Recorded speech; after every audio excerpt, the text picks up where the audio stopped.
বাইতুল আমান নুরানি ও হাফিজিয়া মাদ্রাসার ব্যবস্থাপনায়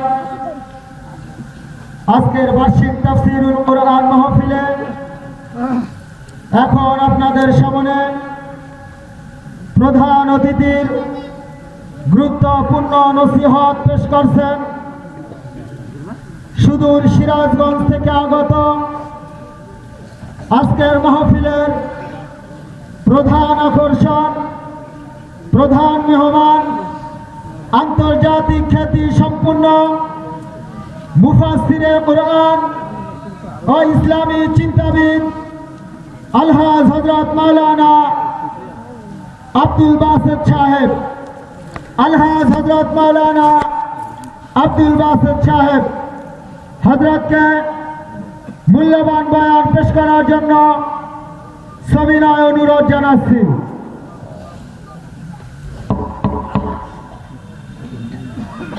আসসালামু আলাইকুম ওয়া রাহমাতুল্লাহি ওয়া বারাকাতুহু।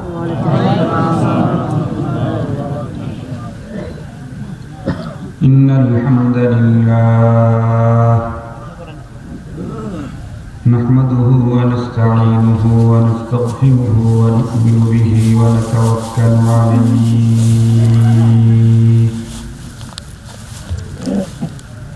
ওয়া না'উযু বিল্লাহি মিন শুরুরি أنفسنا ومن سيئات أعمالنا من يهده الله فلا مضل له ومن يضلله فلا هادي له ونشهد أن لا إله إلا الله وحده لا شريك له ونشهد أن سيدنا وسندنا وحبيبنا وشفيعنا وطبيبنا وطبيب قلوبنا وأولانا ومولانا محمدا عبده ورسوله الذي أرسله بالحق إلى الخلق بشيرا ونذيرا وداعيا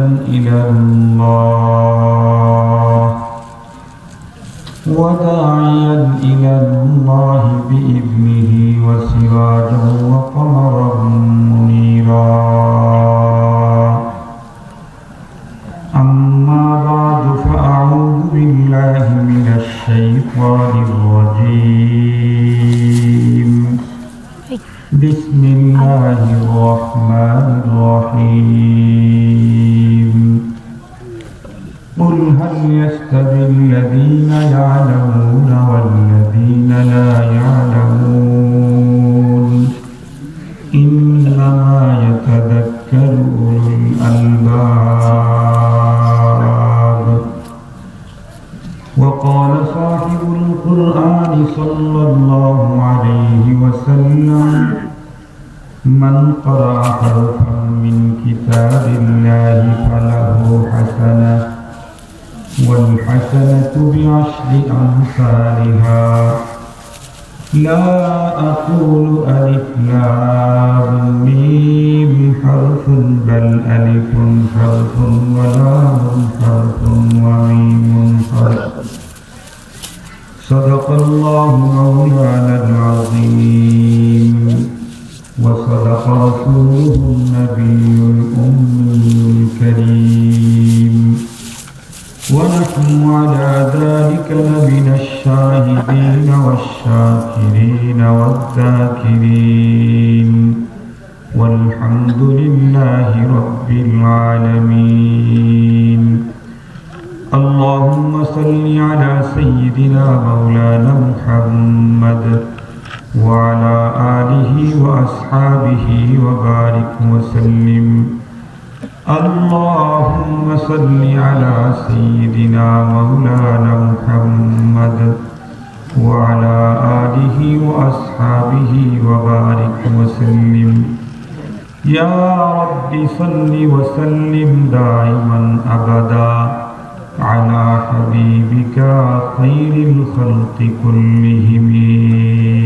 بلغ العلا بكماله كشف الدجى بجماله حسنت جميع خصاله صلوا عليه وآله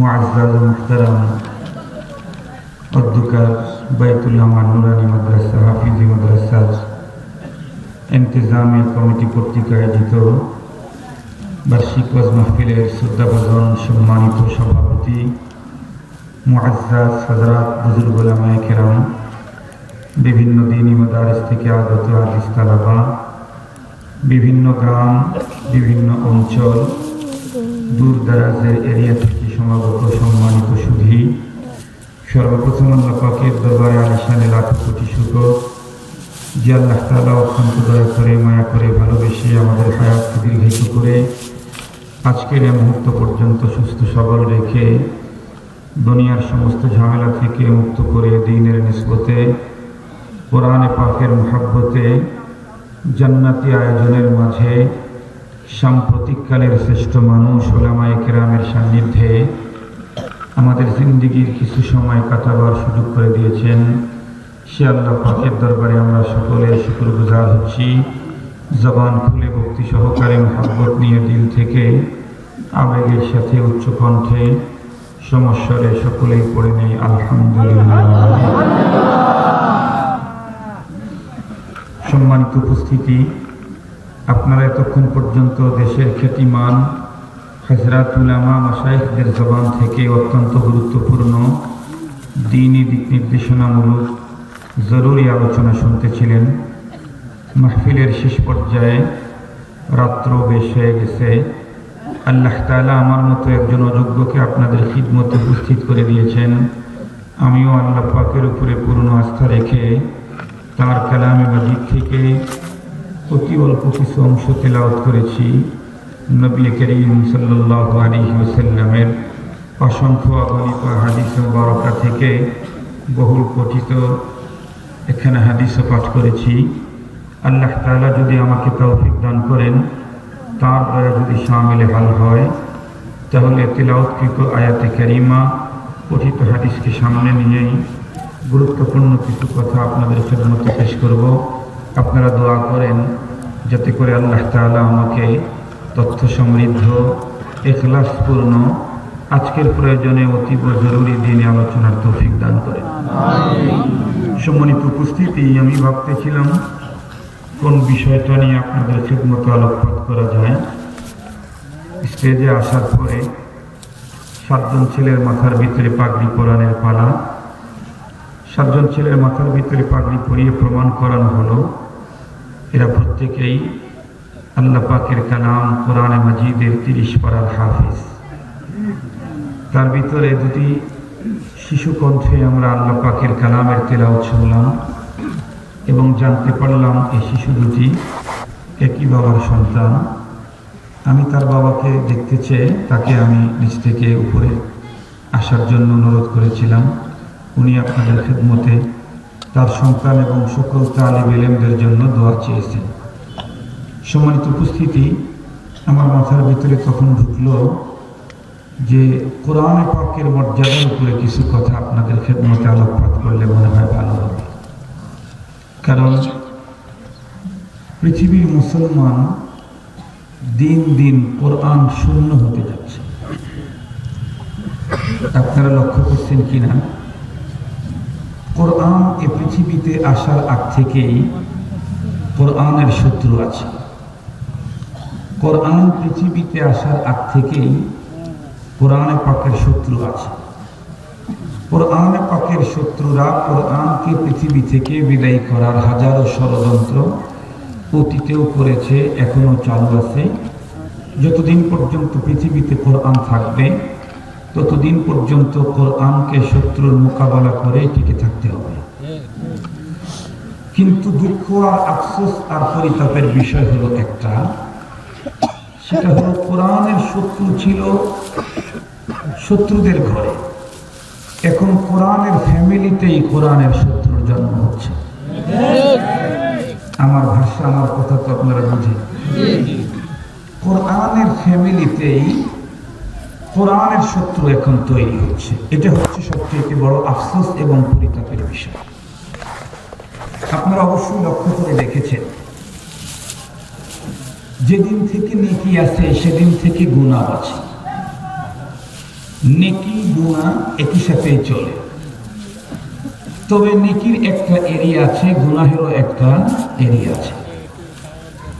ইদানিং কালে গুনাহ বাড়তে বাড়তে বাড়তে বাড়তে গুনাহ এখন গুনার এরিয়াতে নাই, গুনাহ এখন অগ্রসর হয়ে নেকির এরিয়া দখল করে নিচ্ছে।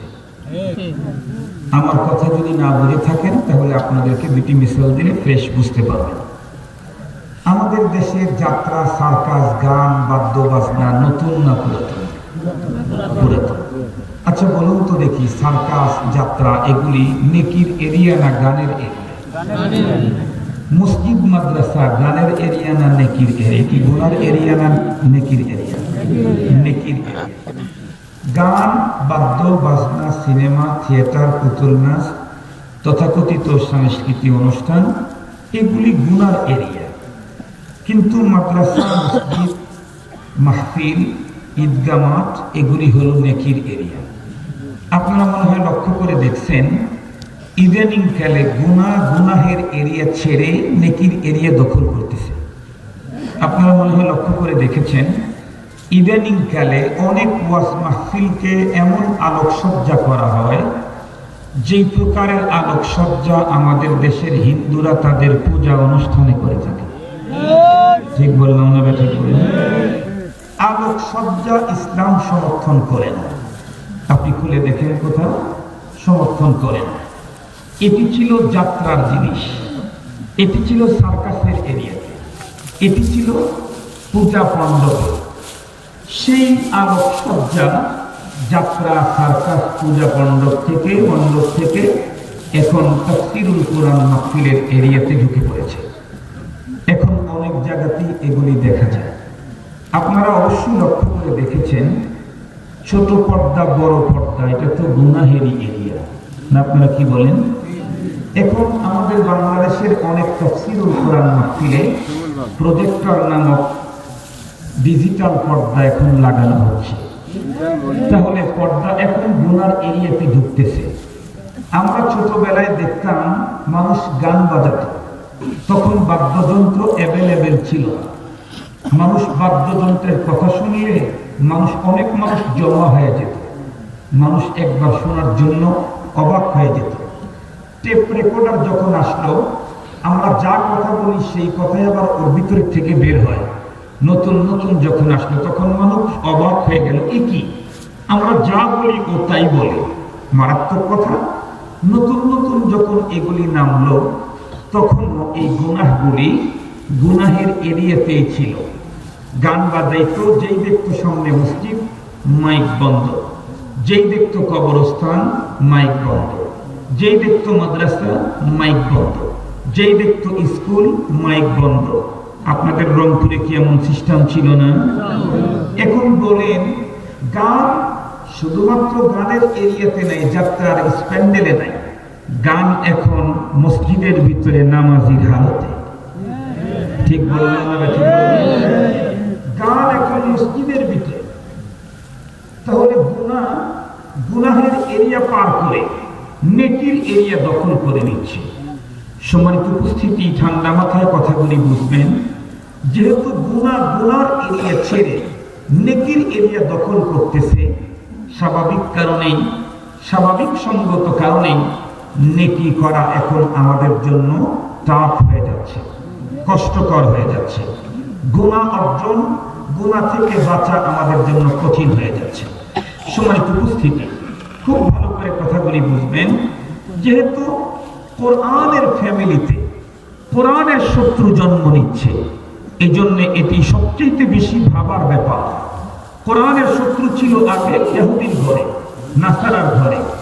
কোরআনের শত্রু ছিল মুনাফিকের ঘরে, কোরআনের শত্রু ছিল মুশরিকের ঘরে।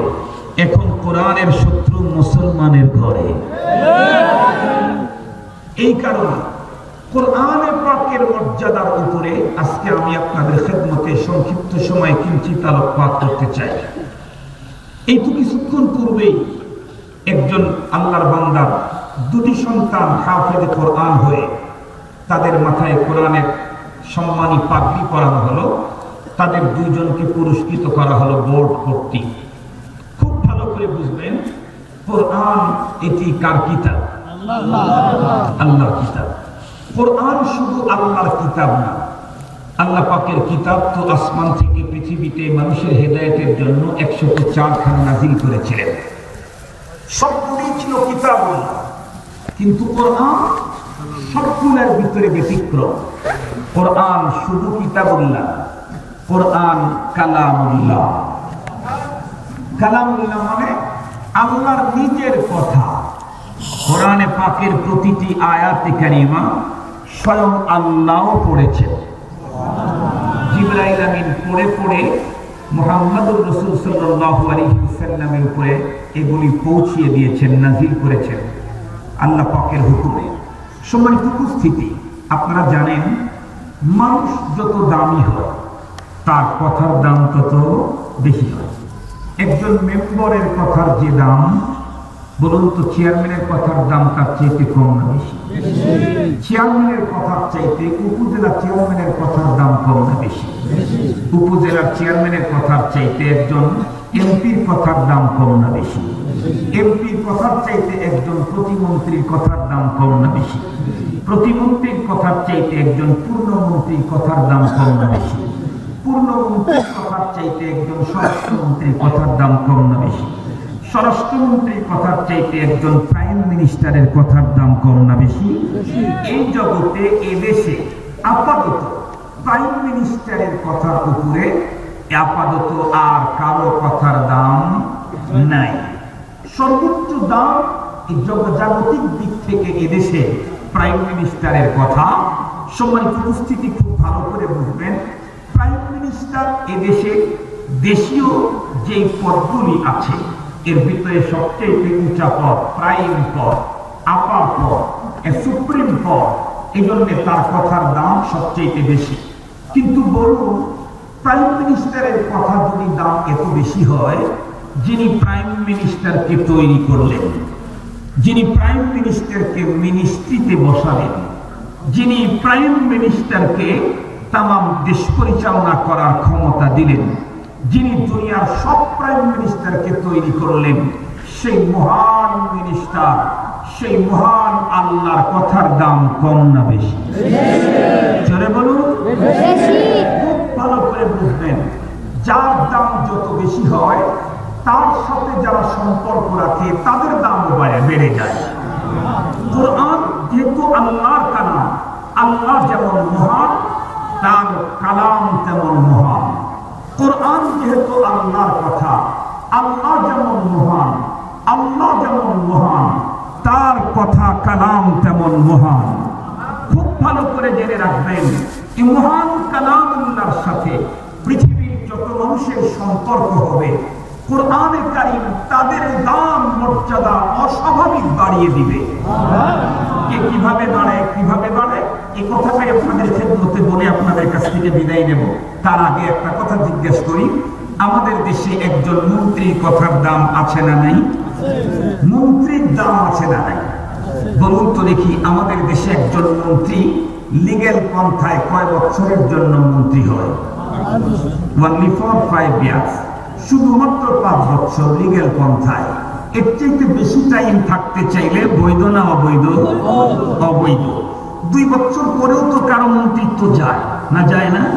6 মাস পরেও কারো মন্ত্রিত্ব যায় না, যায়।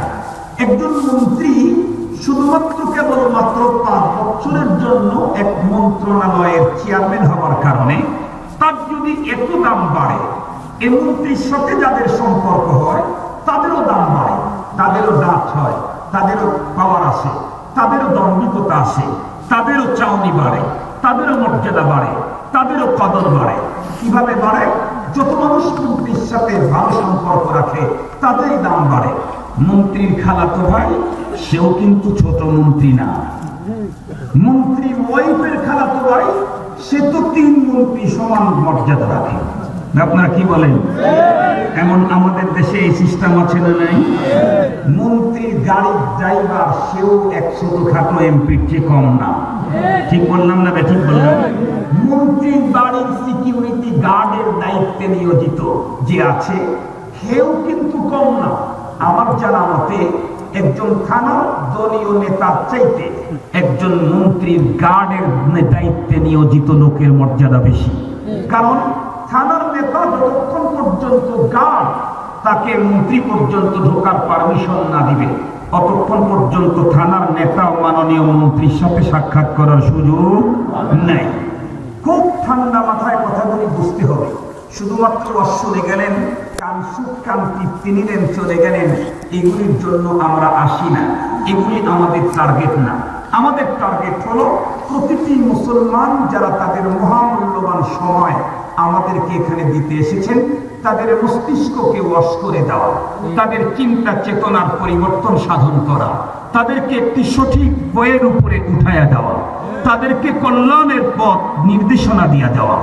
সম্মানিত উপস্থিতি, এই জন্য ভালো করে বুঝবেন, একজন মন্ত্রী অনলি ফর 5 ইয়ার্স, 5 বছরের জন্য মন্ত্রিত্ব পাওয়ার কারণে তার সাথে যে সম্পর্ক রাখে তার দাবি বেড়ে যায়।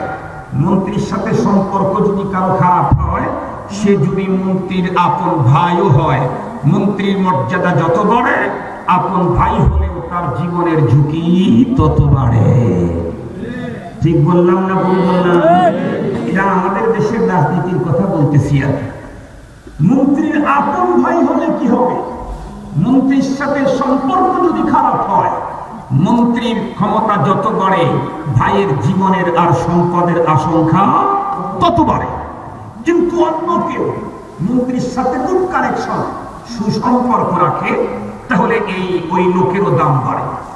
মন্ত্রীর সাথে যদি কোনো দিক থেকে সুসম্পর্ক রাখলে তার দাম যদি এত বাড়ে, বলুন তো দেখি, কোরআন আল্লাহর কালাম কি 5 বছরের জন্য?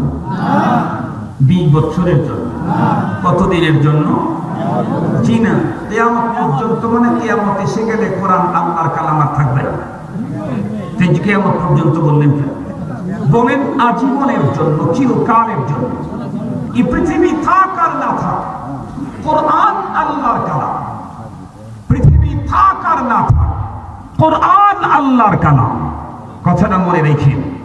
5 বছরের জন্য মন্ত্রণালয়ের মন্ত্রী হওয়ার কারণে তার সাথে যারা সম্পর্ক রাখে তাদেরই যদি দাম বাড়ে, এ কোরআনের সাথে যারা সম্পর্ক রাখে তাদের দাম কি পরিমাণে বাড়ে, এটি আজকে আমি আপনাদের খেদমতে সংক্ষিপ্ত সময়ে আলোচনা পেশ করতে চাই। রাসূল করিম সাল্লাল্লাহু আলাইহি ওয়াসাল্লামের ভাষায় আপনাদের খেদমতে কোরআনে পাকের সাথে সম্পর্ক স্থাপনকারীদের মর্যাদা আপনাদের খেদমতে পেশ করব ইনশাআল্লাহ। একজন মানুষ যদি কোরআনে পাকের সাথে সম্পর্ক রেখেছে, কেমন? সবচেয়ে উন্নত মানের সম্পর্ক। সেটি কি? কোরআন নিজে পড়ে, অন্যকে পড়ায়। কোরআন নিজে বুঝে, অন্যকে কোরআনে পাক বুঝায়। কোরআনের আমল নিজে করে, অন্যকে কোরআনের আমলের জন্য দাওয়াত দেয়। এই লোকের হলো কোরআনের সাথে সবচেয়ে সুইটেবল সম্পর্ক, সবচেয়ে ভালো সম্পর্ক, সবচেয়ে উন্নত মানের সম্পর্ক।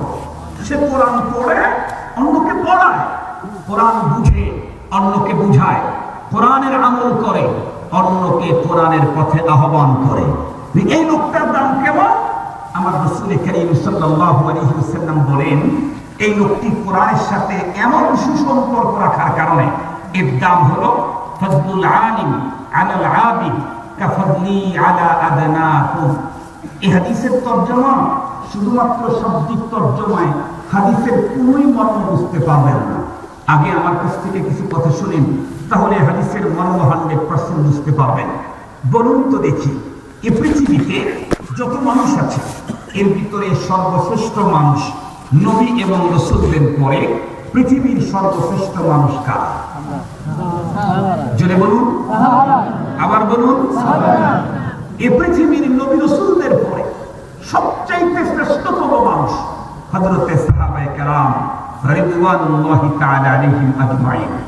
সাহাবীদের পরে পৃথিবীর যত বড় বুজুর্গই হোক, যেমন বিশ্বসেরা বুজুর্গের নামে তালিকায় সুফিয়ানে সৌরি রহমতুল্লাহ আলাইহি একজন প্রথম শ্রেণীর বুজুর্গ। শুধু বুজুর্গ নন, যিনি কোরআন এবং হাদিস শিখেছেন সাহাবায়ে কেরামের কাছ থেকে, কিবারে তাবিঈন, সাহাবীদের পরবর্তী জেনারেশন। হযরত সুফিয়ান সাউরী রাহমাতুল্লাহ আলাইহি কিতাবের ভিতরে লিখছে, সাহাবীদের পরবর্তী প্রজন্ম রাসূলকে দেখতে পারে নাই, হাজার হাজার সাহাবীদেরকে দেখেছেন, সাহাবীদের কাছ থেকে দ্বীন শিখেছেন, সাহাবীদের জবান থেকে পয়গম্বরের হাদিস শিখার সৌভাগ্য অর্জন করেছেন। এত বড় বুজুর্গ হওয়ার পরেও সাহাবী রাসূল হযরত মুআবিয়া রাদিয়াল্লাহু তাআলা আনহু যেই ঘোড়ায় চড়ে যুদ্ধ করতেন, যুদ্ধ চলাকালীন অবস্থায় গিবার ফি সাবিলিল্লাহ, যুদ্ধ চলাকালীন অবস্থায় রণাঙ্গনে যেই ধুলাবালিগুলি হযরত মুআবিয়া রাদিয়াল্লাহু তাআলা আনহু ঘোড়ার নাকের ভিতরে ঢুকতো, এই ধুলোর দাম আর সুফিয়ান সাউরীর দামও সমান হতে পারে না। ঠান্ডা মাথায় কথাগুলি বুঝবেন।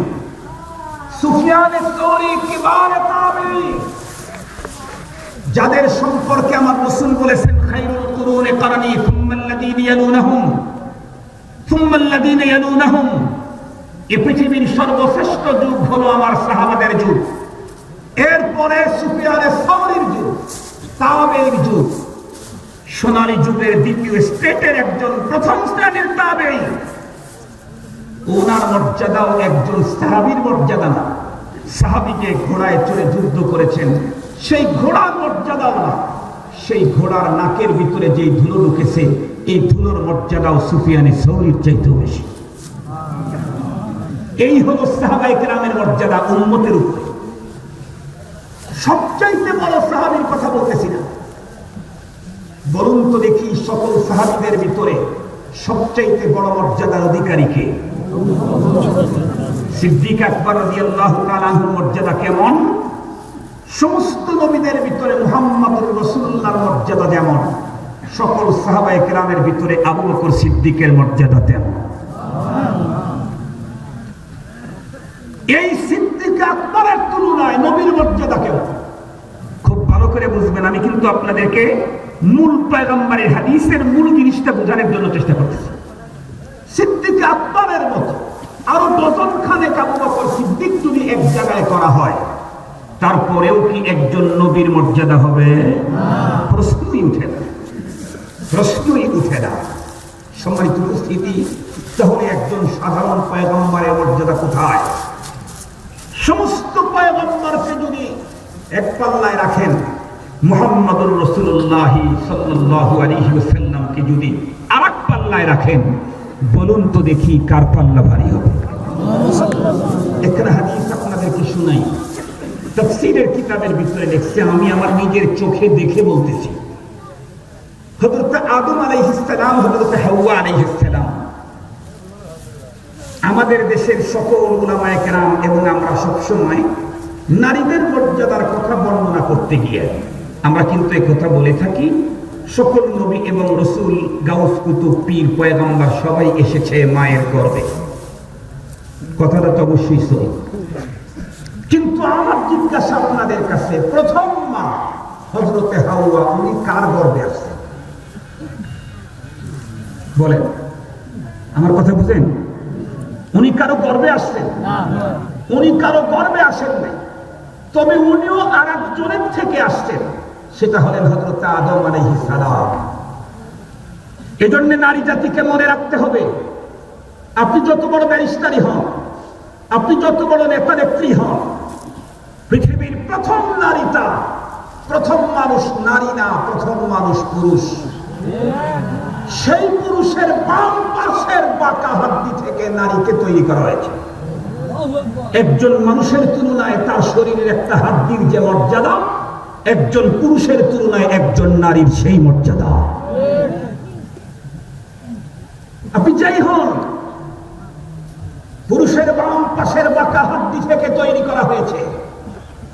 বড় মজার কথা, আমাদের আব্বা জানকে আল্লাহ তাআলা তৈরি করে জান্নাতে রাখছেন, ভালো লাগে না? খালি মন খারাপ, মন খারাপ। আল্লাহ পাক তো বুঝেন কি চায়, বুঝেন না? আল্লাহ তাআলা তৈরি করছেন, উনি বুঝেন না? আদম আলাইহিস সালাম ঘুমে গেছে, এই সুযোগে আল্লাহ তাআলা অপারেশন করে ফেলছেন। কি অপারেশন করলেন? আদম আলাইহিস সালাম ঘুমে গেছে, আল্লাহ তাআলা আদম পয়গম্বরের বাম পাশের বাঁকা হাড্ডির এখান থেকে হাওয়া আলাইহিস সালামকে অপারেশন করে বের করছে। এই জন্যই তো আমাদের দেশের ডাক্তারেরা অপারেশন করার আগে অচেতন করে। আমাদের দেশের ডাক্তারেরা অপারেশন করার আগে কি করে? অচেতন করে। আল্লাহ তাআলা আদম আলাইহিস সালামের বাম পাশের বাঁকা হাড্ডি থেকে হাওয়া আলাইহিস সালামকে বাইর করার জন্য আগে কি করছে? বলেন না কেন? দম পাড়ায় দিছে, দম পাড়ায় দিছে। এই সুযোগে আল্লাহ তাআলা হাওয়া আলাইহিস সালামকে তৈরি করছে, তৈরি করে কাশি বসা রাখছে। আদম আলাইহিস সালামের ঘুম ভেঙে গেছে। আদম আলাইহিস সালাম তাকায় দেখতেছেন পরমা সুন্দরী, পরমা সুন্দরী একজন। সম্মানিত উপস্থিতি, সাহাবায়ে কেরাম, ফেরেশতারা আদম আলাইহিস সালামকে এই লোকটা সম্পর্কে জিজ্ঞাসা করছে। উনি তো প্রথমে তাকে জিজ্ঞাসা করছেন, তুমি কে, তুমি কেন? উনি তার উত্তর দিয়েছেন। কিন্তু এইদিকে আর এক কাজ হয়েছে। আদম আলাইহিস সালামকে ফেরেশতা জিজ্ঞাসা করছে, এটা তোমার পাশে এটা কি, এর নাম কি? আদম আলাইহিস সালাম বেসাক্কা বলে ফেলছেন, হাওয়া। হাওয়া, এটার নাম কি? আদম আলাইহিস সালাম বলছেন হাওয়া। কেন? কারণ যেহেতু জীবন্ত মানুষের ভিতরে থেকে এই লোকটাকে বের করা হয়েছে, হাওয়া হাইয়ুন থেকে, জীবন্ত মানুষকে আরেকটা নাম বের করছে, এই জন্য তার নাম তো হাওয়াই হবে। ছোট হা দিয়া না, বড় হা দিয়া, হাইয়ুন জিন্দা যেখান থেকে। সম্মানিত উপস্থিতি, এরপরে দুইজন বসবাস করছেন জান্নাতে। কতদিন? রাসেল ইসফি ইলমে তাফসীর আব্দুল্লাহ ইবনে আব্বাস রাদিয়াল্লাহু তাআলা আনহুর বর্ণনা আছে হাদিসে। আসর থেকে শুরু করে মাগরিব পর্যন্ত যেই টাইম, এতটুকুন টাইম আদম আলাইহিস সালাম, হাওয়া আলাইহিস সালাম জান্নাতে ছিলেন। এখন মনে মনে ভাবতে পারেন, হুজুর এই অল্প টাইমে কখন শয়তান আসলো, কখন ধোঁকা দিল, কখন গন্ধম খেলো? এর ব্যাখ্যায় আবার হযরত হাসান রাহমাতুল্লাহি আলাইহি লিখতেছেন, ওনারা আসরের ওয়াক্ত শুরু হওয়া থেকে মাগরিব পর্যন্ত মিনিমাম কিন্তু 3 ঘন্টার মতো বড় দিনে। এক এক ঘন্টা পৃথিবীর 130 বছরের সমান। তো শেষ পর্যন্ত যাই হোক, একটা ভুল হয়ে গেছে, গন্ধম খেয়েছেন। আল্লাহ তাআলা দুজনকে বের করে দিলেন, একজনকে এক দ্বীপে আর একজনকে আর এক দ্বীপে। দুইজন ঘুরতেছেন। 40 বছর পর্যন্ত হযরত আদম আলাইহিস সালাম, হযরত হাওয়া আলাইহিস সালাম খানা পানি খায় নাই। কেন? ভুল করে মালিকের সাথে আমাদের ভুল হয়ে গেল। এই লজ্জায়, এই লজ্জার কারণে, এই অনুশোচনার কারণে 40 বছর পর্যন্ত কিছু খায় নাই। 300 বছর পর্যন্ত আকাশের দিকে মাথা উঠায় নাই। 300 বছর পর্যন্ত দোয়া করতেছেন, করতে করতে করতে করতে কবুল হয় না। এক সময় মুহাম্মদুর রাসূলুল্লাহর নাম বলে দোয়া করে ফেলছেন। আল্লাহ তাআলা তখন ডাক দিয়ে বললেন, এ আদম, আইনা ওয়াজাদতা, এই নাম তুমি কোথায় পেলে? আদম আলাইহিস সালাম আল্লাহ তাআলাকে উত্তর করলেন, আয় আল্লাহ, আপনি যখন আমাকে বানায়া আরশের ওখানে রেখেছিলেন, আমি আমার ভিতরে আত্মা আসার পরে আপনার আরশের দিকে তাকায় দেখি আপনার নামের সাথে একটা নাম, আপনার নামের সাথে যার নাম, এই কথাটা আমার মনে এসেছে। আমি বুঝেছি এটা আপনার সবচেয়ে প্রিয়। মন্ত্রীকে দিয়ে যদি কাজ করা না যায়, মন্ত্রী ওয়াইফকে দিয়ে কাজ করানো সম্ভব। ঠিক বললাম না? ঠিক বললাম? মন্ত্রীর ওয়াইফকে দিয়ে যদি কাজ করানো না যায়, মন্ত্রীর সেক্রেটারি একদম কাছের লোক, তাকে আচ্ছা মতো বকশিশ দিতে পারলে কাম কমপ্লিট। আপনারা কি বলেন? আসমানের মালিকের একদম কাছে, যিনি নিজেই তৈরি করলেন, নিজে আবার আশেক হইলেন, নিজেই তৈরি করলেন, নিজে আশেক হইলেন। खुद खुदा भी है फिदा तेरी मोहब्बत में नबी, खुद खुदा भी है फिदा तेरे मोहब्बत में नबी, उम्मतों की झोली भरे तेरे नायत से नबी, उम्मतों की झोली भरे तेरे नायत से नबी, खुद खुदा भी है फिदा, स्वयं अल्लाह আপনার জন্য পাগল তৈরি করলেন উনি, পাগলও হইলেন। সুবহানাল্লাহ বললেন না? সে কে? আমাদের রাসূল সাল্লাল্লাহু আলাইহি ওয়াসাল্লাম। হযরত আদম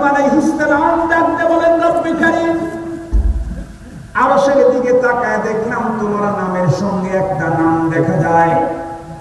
আমি বুঝলাম এর চাইতে তোমার আপনজন আর কেউ নাই, তাই তো তার নাম নিয়ে তোমার কাছে দোয়া করছি। আল্লাহ তাআলা ডাক দিয়ে বলে দিলেন, আদম তুমি চেনো নাকি মুহাম্মদকে? আদম পয়গম্বর উত্তর করলেন, না ইয়া রব চিনি না। আল্লাহ তাআলা বলে দিলেন, তোমার সন্তানদের ভিতরে একজন যে তোমার সন্তান, তবে তোমার সন্তান হলে কি হবে আদম? জেনে রেখো, এই তোমার সন্তান মুহাম্মদকে যদি আমি তৈরি করার প্ল্যান না নিতাম, তুমি পিতা আদম পয়গম্বরকেও আমি তৈরি করতাম না। তাফসীরে নুরুল কোরআনে লেখা আছে, বাংলাতে আপনারা বুঝবেন, এই জন্য তাফসীরে নুরুল কোরআন নাম বললাম। তাফসীরে কাবীর তাবির সহ আরো অনেক তাফসীরের ভিতরে এই হাদিস এর রিওয়ায়াতখানাকে সুন্দর করে উল্লেখ করেছে। সম্মানিত উপস্থিতি, ঠান্ডা মাথায় খুব ভালো করে বুঝবেন কথাগুলি। মুহাম্মদুর রাসূলুল্লাহ সাল্লাল্লাহু আলাইহি ওয়াসাল্লাম, যার নামে আদম, যার কারণে আদম পয়গম্বর তৈরি হয়েছে। আল্লাহু আকবার, আল্লাহু আকবার। দাম কত বাড়ছে না, কত দাম বাড়ছে। এই নবী করিম সাল্লাল্লাহু আলাইহি ওয়াসাল্লামের এত দাম, সেই রাসূল বলেন, ও সাহাবী, তোমাদের ভিতরে সবচেয়ে নিম্নমানের সাহাবীর তুলনায় আমি রাসূলুল্লাহর মর্যাদা যেমন উঁচা, তোমাদের ভিতরে একজন তাহাজ্জুদ গুজার, আওয়াবিন, চাষ, ইশরাক, তাসবিহ, তাহলিল, জিকির, আজকার, তাবলীগ, চিল্লা কাশি, পীরের দরবার সবকিছু ঘোরা আর করা একজন আবেদের তুলনায় একজন আলেমের মর্যাদা ওই পরিমাণে বেশি। একজন আবেদের তুলনায় একজন আলেমের মর্যাদা ওই পরিমাণে বেশি। কোরআনে পাকের আলেম সম্পর্ক রাখার কারণে এমন মর্যাদা হয়ে গেল। সম্মানিত উপস্থিতি, খুব ভালো করে বুঝবেন কথাগুলি। আর একজন মানুষ কোরআনের সাথে সম্পর্ক রেখেছে, ওই পরিমাণে রাখতে পারে না। তার মানে কোরআনকে সে একদম বুঝানো, এই নিজে আমল করা, আর একজনকে আমল করানো, এতগুলি করতে পারে না। তবে সে কোরআনের পাককে মহব্বত করে, কোরআনের পাককে কণ্ঠস্থ করেছে, মুখস্থ করেছে, নিজে কোরআনের বিধানের উপরে চলে, নিজে কোরআনের বিধানের উপরে চলে। রাসূল করিম সাল্লাল্লাহু আলাইহি ওয়াসাল্লাম বলেন, এই লোকটাকেও কোরআন কি পরিমাণে মর্যাদাশীল করে তা জানো কি? ও তো জান্নাতের টিকিট পাবেই, মরণের পরে 10 জন মানুষ জাহান্নামের ওয়ার্ডার হয়ে গেছে, তাদেরকে জাহান্নাম থেকে ছুড়ায়া আল্লাহর জান্নাতে ঢুকানোর পাওয়ার পেয়ে যাবে। কোরআনের দাম বেশি, ওর সাথে যে সম্পর্ক রাখে আরেকজন মুসলমান এভাবে সম্পর্ক রাখতে পারে নাই, আরেকটু নরমাল সম্পর্ক রাখছে, কি মুখস্থ করতে পারে না, আমল করে আলহামদুলিল্লাহ কোরআনের আমল করে, কিন্তু কোরআনকে ভালোবেসে প্রেম করে মহব্বত করে মুখস্থ করতে পারে নাই। কোরআন দেখে দেখে পড়ার যোগ্যতা অর্জন করছে, শুধু দেখে দেখে পড়ে, আরেকজনকে পড়ায় না, শুধু দেখে দেখে পড়ে। বলি এর দাম কি পরিমাণে বাড়ে? এর দাম কি পরিমাণে বাড়ে? এই দুনিয়ার ভিতরে বিল গেটসের দাম কি পরিমাণে বাড়ছে? বিল গেটস জানেন আপনারা? বর্তমান বিশ্বের সবচাইতে বড় ধনী, বর্তমান বিশ্বের সবচাইতে বেশি ইনকাম যার। আমাদের বাংলাদেশের পেপারই তো 2-2.5 মাস আগে লিখলো, বিল গেটসের পকেট থেকে যদি 1000 টাকার 5টা নোট জমিনে পড়ে, তাহলে এই 5000 টাকা বিল গেটস জমিন থেকে উঠায়া তার নিজের পকেটের ভিতরে ভরতে যাবে না। কেন যাবে না? এই টাইমটা, যেই টাইম সে পড়া টাকা নিচ থেকে উঠায়া পকেটে ঢুকাবে, এই টাইম পর্যন্ত সে যেই ব্যবসা করে, সে যেই কম্পিউটারের সফটওয়্যার আবিষ্কার করেছে, এই চাকরি, তার যে কাজ আছে, এই কাজটা যদি করে, এতক্ষণ টাইমে তার অ্যাকাউন্টে ঢুকবে 50-60 হাজার, 1 লক্ষ টাকার মতো, আর তুলতে গেলে উঠবে কত? 5000। এই জন্যে এত হাজার টাকা লস দিয়ে 5000 টাকার পিছনে পড়ে কে? বিল গেটস কম্পিউটারের সফটওয়্যার আবিষ্কার করার কারণে সে যখন তার কোম্পানির কাজ করে, প্রতিটি মিনিটেই তার অ্যাকাউন্টে টাকা ঢোকে। সম্মানিত উপস্থিতি, খুব ভালো করে বুঝবেন, এই জগতে যেমন টাকা, পরকালীন জগতে তেমন নেকি।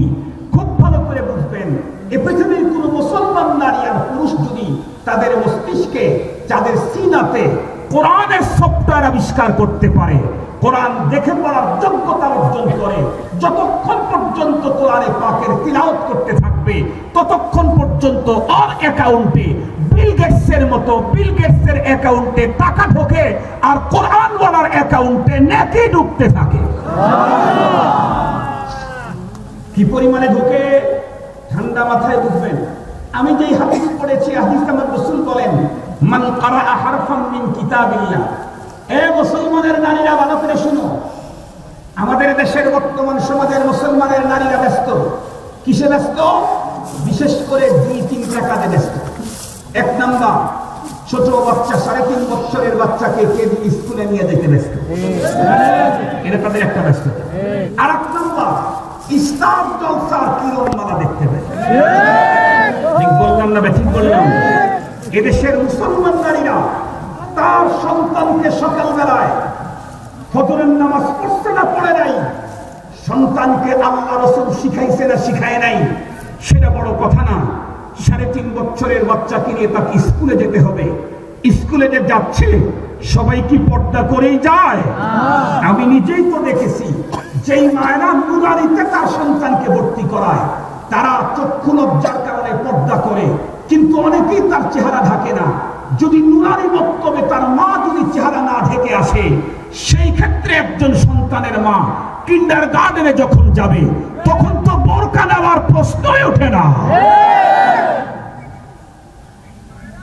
এই প্রসঙ্গ নিয়ে আমি আজকে লম্বা কথা বলার সুযোগ নেই, সময় সংক্ষিপ্ত। সম্মানিত উপস্থিতি, আর কিছু মা তারা ইস্তার জলসার কিরণমালা নিয়ে ব্যস্ত। কিরণমালার ইস্তার জলসার পাগল যারা, স্পষ্ট ভাষায় বলে দিচ্ছি, শুনে রাখো, তোমাদের জন্য অপেক্ষা করতেছে আল্লাহ পাকের আদালত। আল্লাহ পাকের আদালত তোমাদের জন্য অপেক্ষা করতেছে। এদেশের সরকারি কোন চাকরিজীবী সরকারের টাকা খাবে, সরকার বিরোধী বক্তব্য দিবে, সরকার বিরোধী কার্যকলাপ করবে, এটা যদি সরকারের চোখে ধরা পড়ে ও গুম হয়ে যাবে। খুব ভালো করে বুঝো মা, মহান সরকারের জমিনে বাস করে, মহান সরকারের আসমানের নিচে বাস করে, মহান সরকারের অক্সিজেন ফ্রি ফ্রি সংগ্রহ করে, মহান সরকারের মিষ্টি পানি খেয়ে তার জমিনে বিচারণ করবে আর তার হুকুম লঙ্ঘন করবে, তাদের বিচার হবে মরণের আগে অথবা পরে। কোন কায়দা নাই। ইন্না বাতশা রাব্বিকা লাশাদীদ, ইন্না বাতশা রাব্বিকা লাশাদীদ। তোমাদের রবের ধরা বড় মজবুত ধরা। যদি কাউকে ধরছে পৃথিবীর, কেউ কোনোদিন সেখান থেকে ছাড়া পায় নাই, আজকেও পাচ্ছে না, আগামী দিনেও ছাড়া পাওয়ার কোনো সম্ভাবনা না। সম্মানিত উপস্থিতি, মাদেরকে বলি, মা স্টার জলসা ছেড়ে দাও। আজকে ম্যাক্সিমাম মায়ের অভিযোগ, সন্তান আমাদেরকে মানে না, সন্তান কন্ট্রোল মানে না, সন্তানকে কথা বলে কথা মতো চলে না, বাবাকে মানে না, মাকে মানে না। এই অভিযোগ আজকে বাংলাদেশের 95% অভিভাবকের। আমি তাদেরকে জিজ্ঞাসা করতে চাই, তোমার সন্তান তোমাকে মানে না, তোমার বড় কষ্ট হয় তাই না? তুমি যে তোমার সৃষ্টিকর্তাকে মানো না, তোমার সৃষ্টিকর্তার কষ্ট হয় না? তোমার সন্তান তোমাকে না মানলে যদি কষ্ট হয়, যিনি তোমাকে 1 ফোঁটা পাক পানি দিয়ে তৈরি করে বিশাল ক্ষমতার চেয়ারে বসাইলেন, তুমি তাকে না মানলে তার কত কষ্ট হয়। সম্মানিত উপস্থিতি, ঠান্ডা মাথায় কথাগুলি বুঝবেন। আমি বলতেছিলাম, যে সমস্ত মুসলমানের নারী আর পুরুষেরা, ছেলে আর মেয়েরা কোরআনে পাকের তিলাওয়াত করবে, শুধু কোরআন দেখে দেখে পড়বে, কিচ্ছু অর্থ বোঝে না। নবীজি বলেছেন, যদি শুদ্ধ পড়তে পারে তাহলে প্রতিটি অক্ষর পড়তে থাকবে আর ওর অ্যাকাউন্টে 10টি করে নেকি ঢুকতে থাকবে। আর যদি বিশুদ্ধ পড়ে তাহলে তো বিল গেটস ফেল। সুবহানাল্লাহ বললেন না যে? তাহলে বিল গেটস ফেল। প্রতি অক্ষরে $70 আখিরাতের ডলার, তার নাম হলো নেকি। আমার কথাটা আর একটু ভালো করে বোঝার জন্য একটা মেসেজ দিতে হবে। আমাদের বাংলাদেশে আপনাদের রংপুর শহরে সবচেয়ে ভালো বাড়ি কার? বলেন যে টাকা বেশি যার। সহজ হিসাব। সবচেয়ে উন্নত মানের গাড়ি কার? আরে বলেন না, সবচেয়ে হাইফাই পোশাক কার? সবচেয়ে বেশি আইটেমের খাবার কার?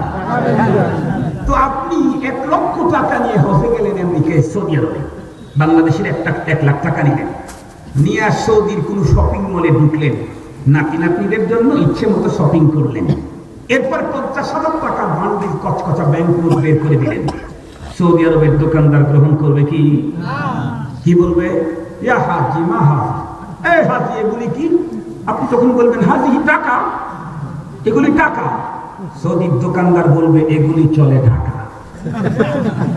ঠিক বললাম না? তো তাহলে কি রাখবে? সৌদিতে যদি উন্নত মানের মনের চাহিদা পূরণ করতে চাও, টাকা দেওয়া হয় না, কি লাগে? রিয়াল। তো আপনি রিয়ালই নিলেন 1 লাখ, চলে গেলেন আমেরিকায়, ফাস্টফুডের দোকানে দাঁড়ালেন, চিকেন ফ্রাই, বার্গার, টার্গার আরো যা আছে জন্মের মতো খেলেন, 500 রিয়াল একটা বের করে দিলেন। আমেরিকার দোকানদার কি বলবে? A public, what is this? এগুলি কি? আপনি তখন বলবেন দিচ্ছি যে রিয়াল, এগুলি রিয়াল। সৌদি আরবের দোকানদার বলবে এগুলি নিয়ে জিদ্দায় যাও। আমেরিকায় মনের চাহিদা পূরণ করতে চাও, টাকাও চলে না, রিয়ালও চলে না, ডলার দাও। কথা কি বুঝাইতে পেরেছি? সম্মানিত উপস্থিতি, তাহলে বাংলার টাকা সৌদিতে চলে না, সৌদির রিয়াল আমেরিকাতে চলে না। ও মা, ও বাবা, যেদিন তুমি এই জগৎ হাইফাই, নেকি যার যত বেশি তার গাড়ি তত হাইফাই পাবে, নেকি যার যত বেশি তার চেয়ার তত হাইফাই। রিপোর্ট শোনেন আমার কাছে, বর্তমান বিশ্বের সবচেয়ে উন্নত মানের হোটেল দুবাইতে, নাম হচ্ছে তার বার্জ আল খলিফা 7 স্টার। 1 রাত আর দিন কাটাইতে বাংলাদেশের প্রায় 2 লাখ টাকা লাগে। 7 স্টার বার্জ আল খলিফা, 160 তালা, সর্বোচ্চ উন্নত মানের হোটেল, 160 তালা। আল্লাহ তাআলা পরপারে জান্নাতীদেরকে যে চেয়ার দিবেন, ওই চেয়ারই তো হবে 200-250 তালা সমান। চ্যালেঞ্জ করে বলতে পারি পুরো পৃথিবীকে, কিয়ামতের আগ মুহূর্ত পর্যন্ত সর্বলেটেস্ট অত্যাধুনিক VVIP, very very very very very very উন্নত মানের যে হোটেল তৈরি হবে, এর চাইতে আল্লাহ পাকের নিম্নমানের জান্নাত হবে কয়েক হাজার কোটি গুণে উন্নত। মুসলমান ভাইরা, আমার কথাগুলো দিনটা বুঝবেন। কোন একজন মুসলমান যদি আল্লাহ পাকের কোরআনুল কারীমের শুধুমাত্র কেবলমাত্র তেলাওয়াত করতে পারে, অর্থ তর্জমা ব্যাখ্যা কোনো কিছুই বুঝে না, কিন্তু তেলাওয়াত করেছে বিশুদ্ধভাবে, আমার রাসূল সাল্লাল্লাহু আলাইহি ওয়াসাল্লাম বর্ণনা করেছেন যে কোন মুসলমান নারী আর পুরুষেরা যখন আল্লাহর কোরআন বিশুদ্ধভাবে পড়ে, প্রতিটি অক্ষরের বিনিময়ে আল্লাহ তাআলা ওই মুসলমান নারী পুরুষের অ্যাকাউন্টে 70টি করে নেকি ঢুকায়া দেয়। বিসমিল্লাহির রহমানির রহিম। বলুন তো দেখি, বিসমিল্লাহ পুরাটা পড়তে আমার কয় মিনিট লেগেছে? বলেন বলেন, কয় মিনিট লেগেছে? 1 মিনিট, আধা মিনিট, কোয়ার্টার মিনিট? আমার মনে হয় 2 থেকে 3 সেকেন্ডের চাইতে বেশি লাগে নাই। এই 3 সেকেন্ডের ভিতরে আমি 19টি অক্ষর উচ্চারণ করেছি, আশা করতেছি বিশুদ্ধ উচ্চারণ করেছি। 19কে 70 দিয়ে গুণ দিলে যেই পরিমাণে ডলার হয়, ওই পরিমাণে বন্ধুরা আবার 3 সেকেন্ডেই আমার পরকালীন ডলার আমার আমল নামায় ঢুকে গেছে। মুসলমান বন্ধুরা আমার, কোন একজন মুসলমান যদি আল্লাহর কোরআনের সঙ্গে সম্পর্ক রাখে, মুখস্থ করতে পারে নাই, কোরআনুল কারীমের তর্জমা বুঝতে পারে নাই, কোরআনুল কারীমের তর্জমা অন্যকে বুঝাইতে সক্ষম হয় নাই, শুধু কোরআনে কারীমের তেলাওয়াত করে, কোরআনের আমল করে, কোরআনে কারীম এই লোকের দাম বিল গেটসের চাইতে বন্ধুরা আমার আরো অনেক গুণে বাড়ায়া দেয়। আর একজন মুসলমান যে কোরআনুল কারীমের তেলাওয়াত শিখতে পারে নাই, যে কোনো কারণবশত বন্ধুরা আমার কোরআনে পাকের তেলাওয়াত শিখার মতো কোনো সিচুয়েশন, কোনো পরিবেশ ছিল না, কিন্তু কোরআনে কারীম আল্লাহ পাকের কিতাব এই জন্য কোরআন খারাপ বন্ধু আমার জড়া ধরে, বুকের ভিতরে জড়া ধরে, কপালের সঙ্গে লাগায়, মুখের সঙ্গে লাগায়, গালের সঙ্গে লাগায়। আল্লাহ পাকের কোরআনে কারীমের বন্ধুরা আবার জিহ্বার উপরে বারবার চুমু খায়। কোরআনে কারীম তেলাওয়াত করে মজা নিতে পারে নাই, এই জন্য প্রতিদিন মনের বেদনা দুঃখ বেদনাগুলি মুছাবার জন্য প্রতিদিন কোরআনে কারীম বন্ধুরা আমার খোলে। কোরআনে কারীমের অক্ষরগুলি নিজের চোখ দিয়ে চেয়ে চেয়ে দেখে, আর ইশকার মহব্বত আর প্রেমের কারণে আবেগের চোখের পানিগুলি ছেড়ে দেয় আর ডাক দে বলে আল্লাহ। তোমার কালামের তেলাওয়াতের ভিতরে কি যে মজা, এই মজা বোঝার মতো কোনো সুযোগ আমার নাই। কবি বলেন দরসুখুন মুখফি মানাম চুবু এগুল দরদুরগে গুল, দরসুখুন মুখফি মানাম চুবু এগুল দরদুরগে গুল, হরকে দিদার নাইলে দারদ দরসুখুন বিনাদ মরা। ও দুনিয়ার বান্দারে, আমি আল্লাহরে দেখো নাই, আমার কোরআনের দিকে তাকায় দেখ।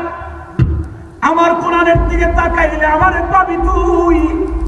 দেখ দেখ দেখ, আমার কোরআনের দিকে চায়া দেখ। ও মুসলমান, কথাগুলি ভালো করে বোঝার চেষ্টা করেন। আল্লাহ পাকের কোরআনের অক্ষরের দিকে মুহাব্বত আর ভালোবাসার নজরে প্রতিদিন তাকায়। চোখের পানি ছাইরা বন্ধুরা আমার কাঁদে। আল্লাহ পাককে ডাকতে বলে পরওয়ারদিগারে আলম, তোমার কালাম বুঝতে যে কত মজা হইতো আল্লাহ আমি বুঝতে পারি নাই। এই জন্য মুসলমান পাগলের মতো হয়ে কোরআনে পাকখানা খুলে প্রতিদিন কোরআনের অক্ষরের দিকে নজর করে। প্রেমের আগুনে বন্ধুরা আমার জ্বলে পুড়ে মরে।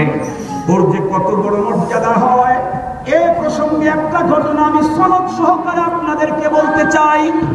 সনদ সহকারে বলতে চাই, কারণ আমাদের দেশের ভিতরে এক প্রকারের বন্ধু আছে যারা আমাদের ওয়াজ শোনার পরে তারা জিজ্ঞেস করে, হুজুর যে এই ঘটনা বললো এটা কোন হাদিসে আছে, এই ঘটনা বললো এটা কোন হাদিসে আছে।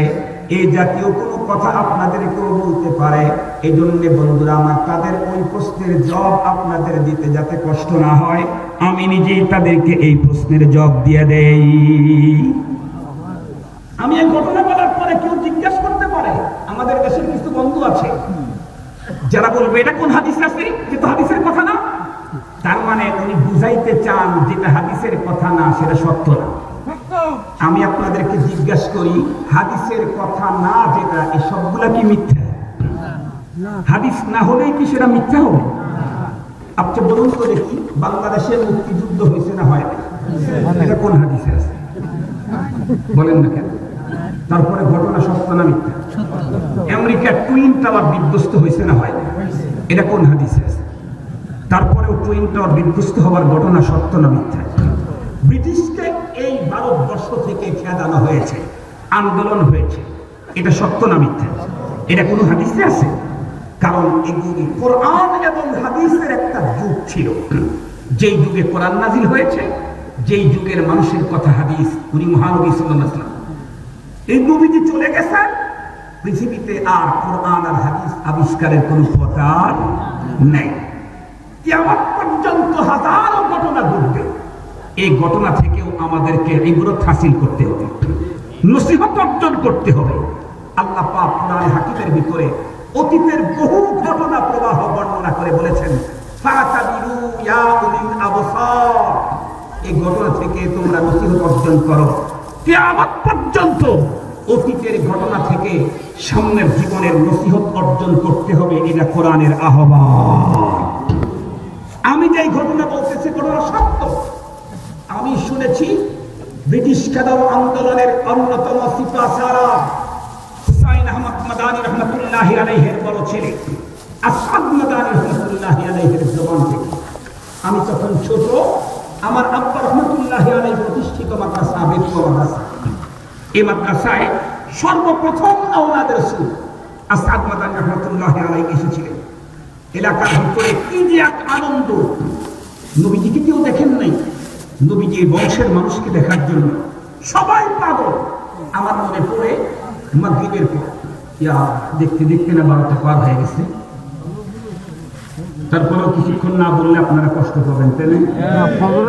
আমি খুব খুব সংক্ষিপ্ত সময় বলে দেওয়ার জন্য শেষ করার জন্য চেষ্টা করবেন ইনশাআল্লাহ। উনি মাগরিবের নামাজের পরে কোরআনে পাকের আসমত, গুরুত্ব, ফজিলতের উপর একটা ঘটনা বর্ণনা করেছিলেন। আমি সংক্ষিপ্ত সময় বলে দিই, কারণ 12টা পেরিয়ে গেছে। উনি বলেন, ইন্ডিয়াতে গালিবা একটা গ্রাম ছিল, গ্রামটা মূর্খের গ্রাম বলে পরিচিত। তার মানে পুরা গ্রামে একজন শিক্ষিত মানুষ ছিল। কি জাগতিক শিক্ষা, কি কোরআনের শিক্ষা, কোন শিক্ষা জ্ঞানী, অক্ষর জ্ঞানী ছিল না পুরা গ্রাম। আপনাদের অবশ্য মনে পড়বে, আপনারা আমার মতো বয়স যাদের আছে, কম আমার তো 43 বছর বয়স, মাত্র 43 বছর। আমি তো দেখেছি, আমাদের ছোটবেলায় দেখতাম পুরা গ্রামে যে যতগুলি জনসংখ্যা ছিল, 40 বছরের 35 বছরের ব্যবধানে এখন শুধু আমাদের ফ্যামিলিটি অতগুলা। সহজে একটা জরিপ আপনাদেরকে দেই। আমার দাদার এক ছেলে, আমার আব্বার 10 ছেলে মেয়ে। আমরা 2 ভাই বিবাহ করা বাদ দিয়ে আর 8 জনের বিবাহ হয়ে গেছে, ছেলে এবং মেয়ে, মানে ভাই এবং বোন। এক একজনের কম করে ধরেন 5টা করে ধরেন, তাও তো 5 8টা 40 আর 2 42, একজন থেকে 42 জন হয়েছে। তাহলে বুঝেন জনসংখ্যা কি পরিমাণে বাড়ছে। তাই বলে আবার আপনারা মনে মনে ভাবেন না হুজুর বুঝি ফ্যামিলি প্ল্যানের পক্ষের লোক। নো, আমি ফ্যামিলি প্ল্যানের পক্ষের লোক না। এ পৃথিবীতে এখনো বার্থ কন্ট্রোল করার প্রয়োজনীয়তা দেখা দেয় নাই। কারণ দেশ বিদেশ সম্পর্কে যাদের জরিপ আছে, এদেরকে জিজ্ঞেস করে দেখেন, এখনো এ পৃথিবীর এমনও রাষ্ট্র আছে যেই রাষ্ট্রে একটা বাচ্চা জন্মগ্রহণ করলে সে দেশের সরকার মাকে পুরস্কার দেয়, বাবাকে পুরস্কার দেয়, সন্তানকে একদম বড় হওয়া পর্যন্ত লেখাপড়ার জন্য গাড়ি দেয়, বাড়ি দেয়, সব দেয়। একটি মানুষের ক্রাইসিস সে দেশে এত। এইরকম দেশ এখনো বর্তমান পৃথিবীতে ডজন খানেকেরও বেশি আছে। আমাদের বাংলাদেশে একটু মানুষ আল্লাহ তাআলা বেশি দিয়েছেন। আল্লাহ তাআলা তো বাংলাদেশে মানুষ তৈরি করে বলেন নাই তোমাকে আজীবন বাংলাদেশেই থাকতে হবে। যাও, তুমি যে দেশে মানুষ নাই সে দেশে যাও, গিয়ে তুমি সেই দেশ আবাদ করো। এজন্য বার্থ কন্ট্রোলের প্রয়োজনীয়তা আজ পর্যন্ত পৃথিবীতে দেখা দেয় নাই। যেদিন মানুষ জন্মের পরে পুরস্কার, আমাদের দেশে বাচ্চা কম নিলে তাকে পুরস্কার দেওয়া হয়, অন্য দেশে বাচ্চার জন্মগ্রহণ করলে তাকে পুরস্কার দেওয়া হয়। ঠিক বললাম না ভুল বললাম? সম্মানিত উপস্থিতি, ওদিকে আমি যেতে চাই। মানুষ তখন এমনিতেই মরেও। এখন তো সেকেন্ডে সেকেন্ডে জন্মে, মিনিটে মিনিটে মরে না। আপনারা কি বলেন? মরে না? হ্যাঁ, এখন তো ডিজিটাল পদ্ধতিতে মরে। ডিজিটাল পদ্ধতি আমাদের বাংলাদেশে এখন ডিজিটাল না। সাউন্ড সিস্টেম কি? এই তুমি ডিজিটাল সাউন্ড সিস্টেম নিয়ে আসছো না? দেখে সাউন্ড সিস্টেম ডিজিটাল। আমার মনে হয় যে ব্যানারটা লাগাইছে ওটা মনে হয় ডিজিটাল। এই দেখেন, এই জন্য আজরাইল আলাইহিস সালাম আর এনালগ থাকতে রাজি নেই। সব ডিজিটাল, আমি এনালগ থাকবো। এখন আজরাইল আলাইহিস সালামও ডিজিটাল। আজরাইল আলাইহিস সালাম ডিজিটাল বুঝেন কি? আমরা ছোটবেলায় দেখতাম একজন মানুষ অসুস্থ হতো, 6 মাস ঘরে পড়ে থাকতো, এরপরে গ্রামের মানুষকে ডাকতো, মানুষের কাছ থেকে ক্ষমা নিত, মানুষকে ক্ষমা দিত, এরপরে মেহদি ইমাম সাহেবকে নিয়ে এসে তাকে কি তওবা পড়াইতো, এরপরে আপনজন তার মুখের কাছে বসে পানি দিত, দুধ দিত, কালেমা পড়তে পড়তে দুনিয়া থেকে বিদায় দিত। এটা ছিল এনালগ পদ্ধতি, আগের সিস্টেম। এখন পদ্ধতি কি? হুন্ডা চালায় আসছে, বাসার ভিতরে ঢুকছে, বেগমকে বলছে পানি নিয়ে আসে, বেগম ডিজিটাল পদ্ধতিতে পানি আনতে গেছে, টেপ ছাড়লেই পানি। আগে তো কূপের থেকে উঠানো লাগতো, তাই না ভাই? এখন ডিজিটাল পদ্ধতিতে টেপ ছাড়লেই পানি। ডিজিটাল পদ্ধতিতে পানি আনতে গেছে, তার আগে দেখে ডিজিটাল পদ্ধতিতে আজরাইল স্বামীরে নিয়ে গেছে। তো সুযোগ নেই, ক্ষমা নেওয়া দেওয়ার কোনো কি নেই। জোরে বলেন না কেন? সুযোগ নেই। বাংলাদেশে অবশ্যই ইদানিং কালে আজরাইলের কাম একটু কমে গেছে। তা কি জানেন? আজরাইল ইসলামের কাম বাংলাদেশে এখন একটু কম। মনে মনে ভাবতেছেন হুজুর কি পাগল টাগল না কেন, দুনিয়ার কোনো খোঁজ খবর নাই। প্রতিদিন অপমৃত্যুই তো ডজন ডজন। হুজুর বলে আজরাইল ইসলামের কাম কম। আমার কথার তর্জমা বুঝেন নাই। আমার কথার তর্জমা হলো মানুষ বেশি মরতেছে, কিন্তু আজরাইল ইসলামের কাম কম। আজরাইল ইসলামের কাম আমাদের দেশের রাজনৈতিক বন্ধুরা ইদানিং জিম্মাদারি পালন করছে। এই দল ওই দল এক্সারসাইজ করে, ওই দল ওই দল এক্সারসাইজ করে। আল্লাহ ইসলাম কিছু বলেন, শুধু লিস্টিটা আমার কাছে দিয়ে দেয়। দুঃখের সাথে বললাম, দুঃখের সাথে বললাম, কুকুরে কুকুরে মারামারি করতে দেখেছি, কিন্তু কোন কুকুর কর্তৃক আর কুকুরকে হত্যা করতে কোনোদিন দেখিনি। কাকে কাকে মারামারি করতে দেখেছি, এক কাক কর্তৃক আর কাককে হত্যা করতে কখনো দেখি নাই। শালিক পাখি মারামারি করতে দেখেছি, এক শালিক পাখি আর এক শালিক পাখিকে মারতে কখনো দেখি নাই। মানুষ বলে সৃষ্টির শ্রেষ্ঠ, সে তার আপন ভাইকে খুন করে, অত কাক কুকুরের চাইতে নিকৃষ্ট।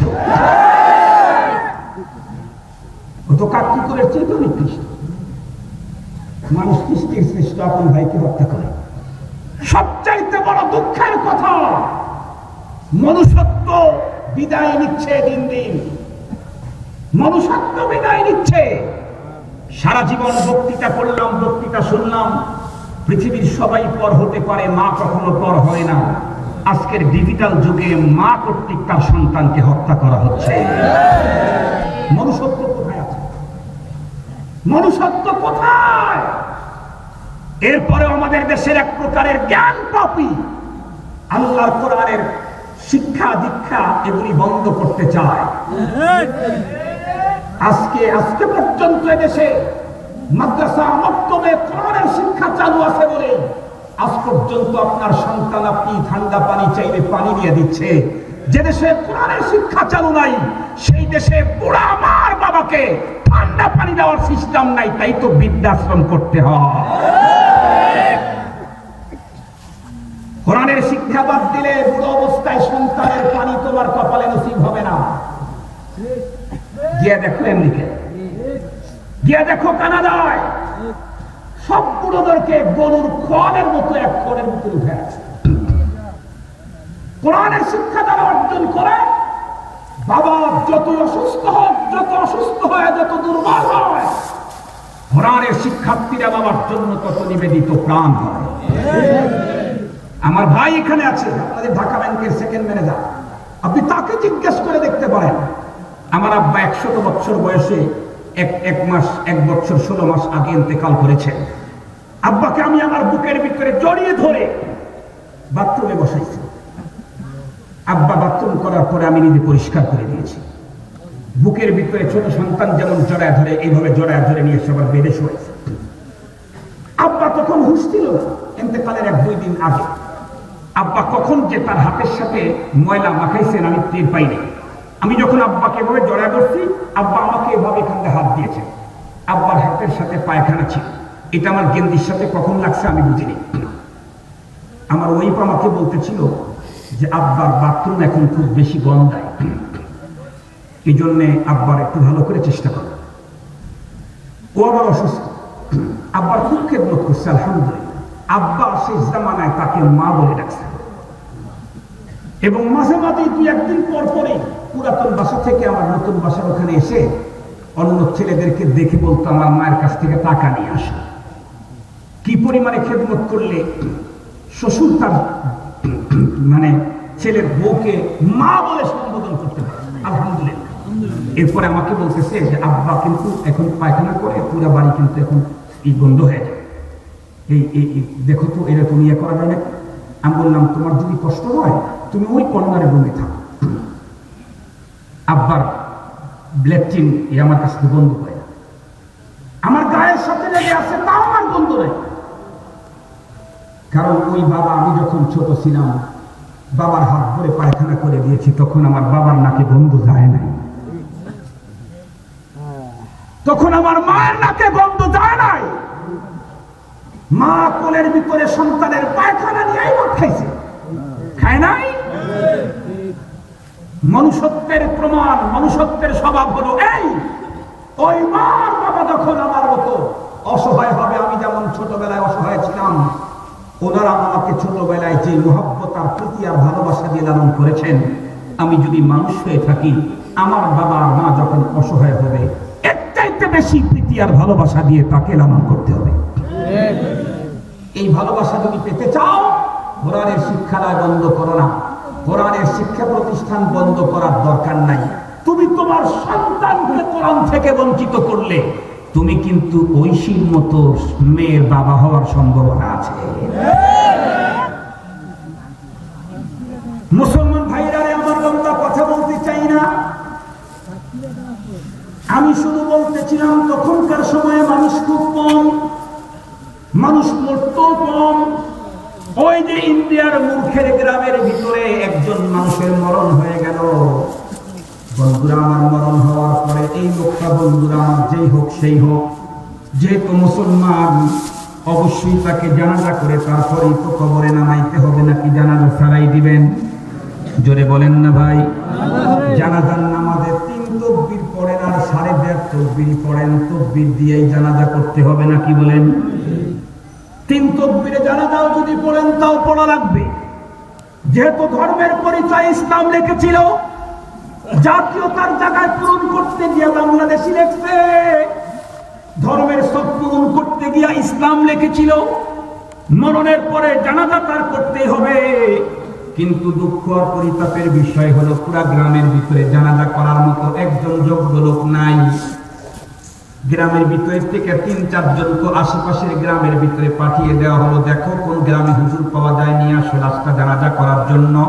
কিন্তু না না না, আশেপাশের কোন গ্রামের ভিতরে জানাজা করার মতো কোনো হুজুর মিলল না। সবাই ব্যর্থ হয়ে ঘুরে এলো। গ্রামের মানুষগুলি তখন, বন্ধুরা আমার, চিন্তা করলো কি করা যায়, কোন গ্রামে হুজুর আছে তার সন্ধানও তো আমাদের কাছে নাই। শেষ পর্যন্ত সবাই মিলে মশওয়ারা নিল, দেখো আমাদের কবরস্থানটা তো মেইন রোডের পাশেই, লাশটাকে তো জানাজার পরে মেয়ে কবরস্থানেই দাফন করতে হবে। গ্রামটা তো মেইন রোড থেকে অনেক ভিতরে, রোডের ভিতরে দাঁড়িয়ে থাকবো, রোড থেকে বিভিন্ন রোড দিয়ে তো বিভিন্ন শ্রেণীর লোকেরা যাওয়া আসা করে। আল্লাহ পাক যদি কোনো হুজুরকে মিলায়াও দেয়, পথের কোনো পথিক এত গ্রামের ভিতরে ঢুকে আমাদের জানাজার নামাজ পড়ানোর স্বীকৃতি নাও দিতে পারে। এই জন্য লাশটাকে কাফন দাফন পড়ায়া চলো যাই রাস্তার উপরে রেখে দেই। ওই রাস্তা দিয়ে যদি আল্লাহ পাক কোনো একজন দিনদার নামাজি মিলায়, একজন আলিম মিলায়, তাকে দিয়ে জানাজার নামাজটা পড়ানো সুবিধা হবে। শেষ পর্যন্ত তাই করা হলো। মুসলমান বর্তমানে শিক্ষা দীক্ষার, বন্ধুরা আমার, তীব্রতা বেড়েছে বটে, কিন্তু মনুষ্যত্ববোধ বর্তমান বিদায় নিচ্ছে, ইনসানিয়াত বিদায় নিচ্ছে, ভদ্রতা বিদায় নিচ্ছে, মনুষ্যত্ববোধ, বন্ধুরা আমার, সামাজিকতা বিদায় নিচ্ছে, মমত্ববোধ বিদায় নিচ্ছে। এই কারণেই তো দেখেন বর্তমান সময়ে একজন জিন্দা মানুষটার যেই পরিমাণে দাম দেওয়া হয় না, অথচ আল্লাহ পাকের কোরআন, পয়গম্বরের হাদিসের ভিতরে একজন মৃত মানুষ, মুসলমানের মরা দেহ, এটাকেও সম্মান করার জন্য আল্লাহর কোরআন, পয়গম্বর, হাদিস নির্দেশ দিয়েছে। হাদিসের মধ্যে তো আসছে, কোনো মানুষ যখন মরে গেল তাকে কাঁধের পরে করে নিয়ে যখন কবরস্থানে নিয়ে যাও, খবরদার যাওয়ার সময় নাচতে নাচতে যেও না। তুমি যদি এমনটি করো, কবরে তোমার যে খাটের উপরে লোকটাকে শোয়াইছো তার সঙ্গে বেহরমতি হবে, সে বড় কষ্ট পাবে। এই জন্য ধীর গতিতে চলো। একজন মুসলমানের মরা বডিরও এত বড় মর্যাদা, আজকে তো জিন্দা মুসলমানেরও অত বড় মর্যাদা আমরা দেই না। ঠিক বললাম না ঠিক বললাম? মুসলমান এক পর্যায়ে লোকের অপেক্ষার প্রহর গুনতেছে, 10 মিনিট আধা ঘন্টা পরে পরে একজন মানুষ রাস্তা দিয়ে যায়, তাও আবার আনেন পাওয়া যায় না। দীর্ঘক্ষণ পর্যন্ত অপেক্ষার প্রহর গোনার পরে দেখা গেল একজন লোক আসতেছে বাইসাইকেলে চড়ে। তখন কিন্তু বাইসাইকেল বড় টাফ ব্যাপার ছিল, মানুষ বাইসাইকেল দেখার জন্য জমা হয়ে যেত। লোকটি সামনের দিকে আসতেছে, মুখের ভিতরে দাড়ি, আমার মাথার ভিতরে টুপি, সবাই আনন্দিত। আল্লাহ পাক যদি কোনো আলেমকে মিলাইয়া দিল। লোকটি আস্তে আস্তে যখন একদম কাছাকাছি আসছে, টাকা দেখে কিরে রাস্তার উপরে মুসলমানের লাশ দেখা যায়। মুসলমানের মৃত বডিটাকে সম্মান দেওয়ার জন্য ওই মুসলমান বাইসাইকেল থেকে নেমে গেল। সামনে আসার পরে জিজ্ঞাসা করলো, ভাই কি হয়েছে? গ্রামের মানুষটা লোকটাকে ঘিরে ফেললো, সমস্ত কারগুজারি শোনায় বলল, আমরা মূর্খের গ্রামে বাস করি, লোকটা গতকালকে অমানবিক মুহূর্তে মরে গেছে, এ পর্যন্ত কোন জানাজা করার মতো লোকের সন্ধান পাই নাই। লোকটাকে গোসল করায় অমুক টাইম থেকে এতক্ষণ পর্যন্ত অপেক্ষা করতেছি, ভাই প্লিজ আপনি কি একটু অনুগ্রহ করে আমাদের লাশটা জানাজা করায় দিবেন। লোকটা পুলিশের চাকরি করত, সে বন্ধু আমার ঘড়ির দিকে তাকায় বলতেছে, না না আমার ডিউটির টাইম একদম অত্যাসন্ন, এখান থেকে যেতে যেতে ডিউটির টাইম হয়ে যাবে। গ্রামের তামাম মানুষগুলি তখন কান্নায় ভেঙে পড়লো। সকলে পর্যায়ে অনুরোধ করার কারণে, মানবিক কারণে লোকটা রাজি হয়ে গেল। এক পর্যায়ে বলল, আমার জানাজার নামাজটা কমপ্লিট করে দিল, এখন একে কবরের ভিতরে নামাইতে হবে। উনি বললেন, আমি এখন চলে যাই, সময় নাই। গ্রামের তামাম মানুষগুলি তার পায়ের পরে পরে কান্দায় ভেঙে পড়ে বলল, আপনি যদি চলে যান তাহলে লাশটাকে নিয়ে আমাকে কবরের উপরেই রাখতে হবে, কারণ কবরের ভিতরে কোন তরিকায় নামাইতে হয়, কোন দোয়া পড়তে হয়, এগুলিও তো আমাদের কারো জানা নাই। এই জন্য প্লিজ আপনি একটু কবরের ভিতরে নামায়া কমপক্ষে মাটি দেওয়াটা শুরু করে দিয়ে যান। শেষ পর্যন্ত উনি তাই করলেন। এক পর্যায়ে উনি চলে গেলেন। গ্রামের মানুষগুলি লোকটাকে মাটি দিয়ে, বন্ধুরা আমার, বাড়ির দিকে চলে গেল। আল্লাহর বান্দা চাকরি স্থলে যাওয়ার পরে পকেটের ভিতরে হাত দিয়ে দেখে, ইন্না লিল্লাহ, তার চাকরির যত যাবতীয় জরুরি পেপার ছিল, একটা পেপার পকেটের ভিতরে নাই। যে পেপার ছাড়া তার চাকরি সংরক্ষণের কোনো সুযোগ সুবিধাই নাই। এক পর্যায়ে আল্লাহর বান্দা জরুরি চাকরির কাগজগুলি খোঁজার জন্য ব্যাগে আসা শুরু করলো। কবর পর্যন্ত চলে এলো, কোনো জায়গার ভিতরে কাগজ মিলল না। ওই লোক তখন বুঝে ফেলেছে, আমি যখন লাশটাকে শোয়ানোর জন্য পুরকর হয়েছিলাম তখন তামাম কাগজগুলি আমার কবরের ভিতরে পড়ে গেছে। আল্লাহর বান্দা হাঁটি হাঁটি পা পা করে ওই মহল্লার ভিতরে চলে গেল। যেই মহল্লার লোকেরা আল্লাহর বান্দাকে সুবিধা, আল্লাহর বান্দা যেই মহল্লার লোকদেরকে উপকার করেছিল, দু একজন লোকের সঙ্গে দেখা হলো, তামাম ঘটনা খুলে বলল। গ্রামের লোক জমা হয়ে গেল, বলল, আপনি যেই উপকার করেছেন জিন্দেগিতে কোনোদিন আমরা তার প্রতিদান দিতে পারবো না, বলুন আমরা আপনার কি উপকার করতে পারি। উনি সকল কথা বলার পরে বললেন, কবর খনন করতে হবে। গ্রামের সাধারণ মূর্খ মানুষ বলতেছে, হুজুর, মাত্র কিছুক্ষণ পূর্বে যাকে কবরের ভিতরে নামাইলাম, এখন কি তাকে আবার দ্বিতীয়বার তার কবর খনন করা যাবে? শরীয়তে অনুমতি।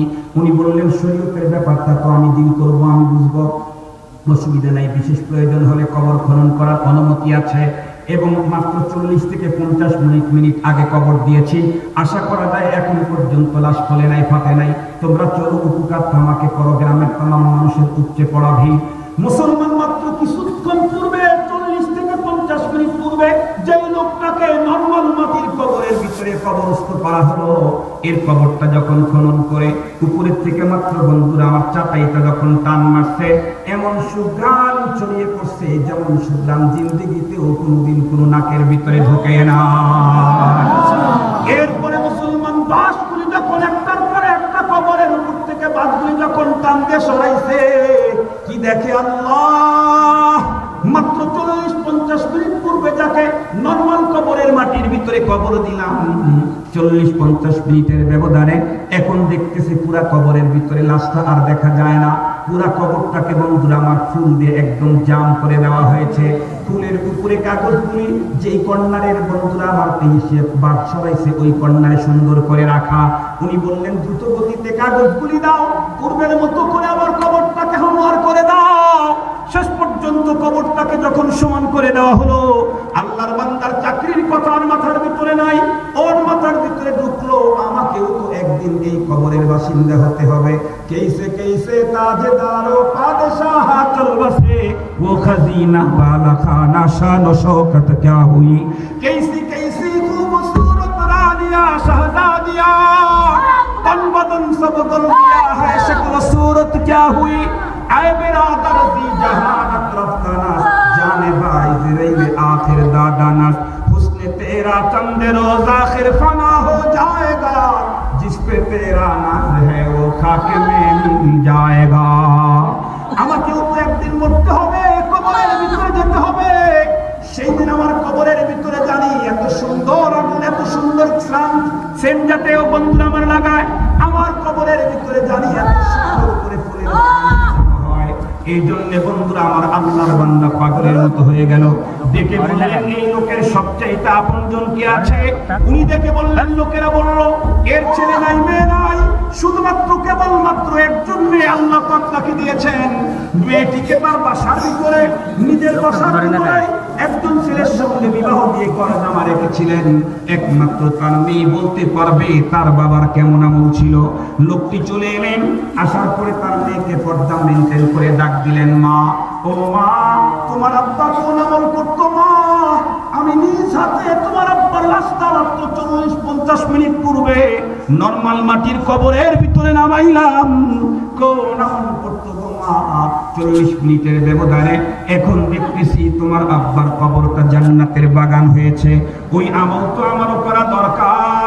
মেয়েটি কখন উত্তর করলো, ও মুসলমান ভালো করে বুঝবা, ও আমার মা, আমার বোনেরা ভালো করে শুনো। মেয়েটি উত্তর করে, হুজুর কি আর বলবো, আপনি তো জানেন আমাদের পুরা গ্রামটাই হলো মূর্খের গ্রাম। আমার আব্বাও একজন মূর্খ মানুষ ছিলেন, কৃষিকার কাজ করতেন। তবে একটা কথাই আমার মনে পড়ে, আমার আব্বা প্রতিদিন সকাল থেকে সন্ধ্যা পর্যন্ত মাঠে ঘাটে কাজ করার পরে যখন বাসার ভিতরে ফিরতেন সন্ধ্যাবেলায়, আমাদের পুকুরের পাড়ে গিয়ে সুন্দর করে হাত মা মুখগুলি ধুইতেন। আমাদের বাড়ির এক তক্তার উপরে কাপড় দিয়ে পেছানো একটা মোটা বই আছে, বই, এই বইটা উনি প্রথমে নিজের বুকের ভিতরে জড়া ধরতেন, কপালের সঙ্গে লাগাইতেন, গালের সঙ্গে লাগাইতেন, পড়তে পারতেন না। প্রতিদিন বইটা খুইলা প্রতিটি লাইনের নিচে হাত দিয়ে বলতেন, ये भी सच कहा, ये भी सच कहा, ये भी मेरा मौला का फरमान है, ये भी मेरा मौला का फरमान। হাত দিয়ে বলতেন, মালিক গো, এটাও তো তোমার কথা, এটাও তো তোমার কথা, এটাও সত্য, এটাও সত্য। কোরআনের প্রেম আর মহব্বতের আগুন অন্তরের ভিতরে জ্বালাইছে। ও মুসলমান, কেমন জ্বালাইছে। আগার খাহম কিরাসে দিল বগুয়ম জানমিয়াবম, ওয়াগর যায় সবদ पैदा তুরা তনহা নবিয়াবম, ওয়াগর ইয়াবম তুরা তনহা ওয়াহম শাদ যায় पैदा, वगर याबम तुरा तन्हा वहम शावद जाए पैदा, बखुशी गम कुनम खुदरा वमन खुदरा नमीदानम, बखुशी गम कुनम खुदरा वमन खुदरा नमीदानम। মুসলমান উনি ডেকে বললেন, মা কিতাবটা পাঠায়া দাও। কিতাব যখন পাঠানো হলো, কি দেখা গেল, খোলার পরে দেখা গেল, না রে না, দুনিয়ার কোন কবি সাহিত্যিকের কারো লেখা না, যিনি আমারে নাপাক পানিতে তৈরি করলেন সেই আল্লাহ পাকের কালাম। আল্লাহর বান্দা তখন ডেকে বললেন, মা বুঝার আর বাকি নাই, তোমার আব্বা কোরআনে পাকের তিলাওয়াত শিখার মতো কোনো সুযোগ পায় নাই। কোরআনে পাক তিলাওয়াত এই জন্য শিখতে পারে নাই, কিন্তু কোরআনে পাকের প্রতি তার বড় আজমত, মহব্বত, ভালোবাসা, ভক্তি, শ্রদ্ধা থাকার কারণে তোমার আব্বা যখন কবরে চলে গেছে, কোরআন তার মর্যাদায় পরিমাণে বাড়ায় দিয়েছে। তোমার আব্বা কবরে ঢুকতে দেরি হয়েছে, আল্লাহ পাক তোমার আব্বার কবরকে জান্নাতের বাগান বানাইতে দেরি করে না। আল্লাহু আকবার। শেষ কথাটা বলে দেই, আল্লাহর কসম করে বলি, চ্যালেঞ্জ করে বলি, আপনার যত আপন জনই পৃথিবীতে থাক, মরণের পরে আপনার কবরে কেউ যাবে না। 100 সহি কথা, 100-র ভিতরে 100। যত বড় খাস পরিধি হোক, পীরের কবরে যায় না। মা যতই পাগল পালা হোক, সন্তানের কবরে যায় না। বাবা যতই সন্তানের পাগল হোক, ছেলের কবরে যায় নাই। সন্তান যতই বাবার পাগল হোক, বাবার কবরে যায় নাই। তাহলে আমার মরণ হলে আমার আপনজন সর্বোচ্চ 3 মুঠ মাটি দিয়ে বাসায় চলে আসবে। 1 সপ্তাহ কাঁদবে, 1 মাস কাঁদবে, 2 মাস কাঁদবে। স্ত্রী যদি যুবতী হয়, আর একজনকে আমার মতোই আপন করে নিবে। সন্তানরা যদি ছোট হয়, দীর্ঘদিন বাবা বাবা বলে কাঁদবে। যদি বড় হয়, আমাকে ভুলে যাবে। সে তার শ্বশুর বাড়ির আত্মীয় নিয়ে আনন্দ করতে থাকবে। আমি একা। মুসলমান নারী আর পুরুষ, তুমি কি তোমার খবরের সঙ্গী নিতে চাও?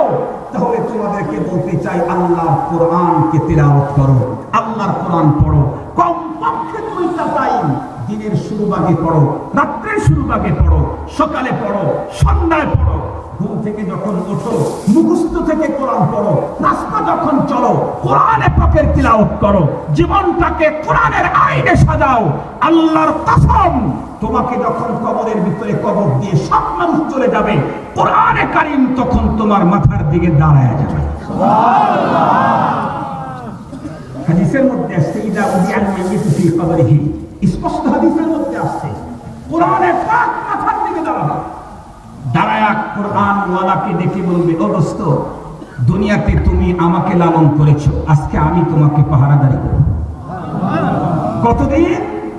ইসরাফিল আলাইহিস সালাম দ্বিতীয়বার সিংহায় ফু দিবে না যতদিন আমি আছি তোমার পাশে ততদিন।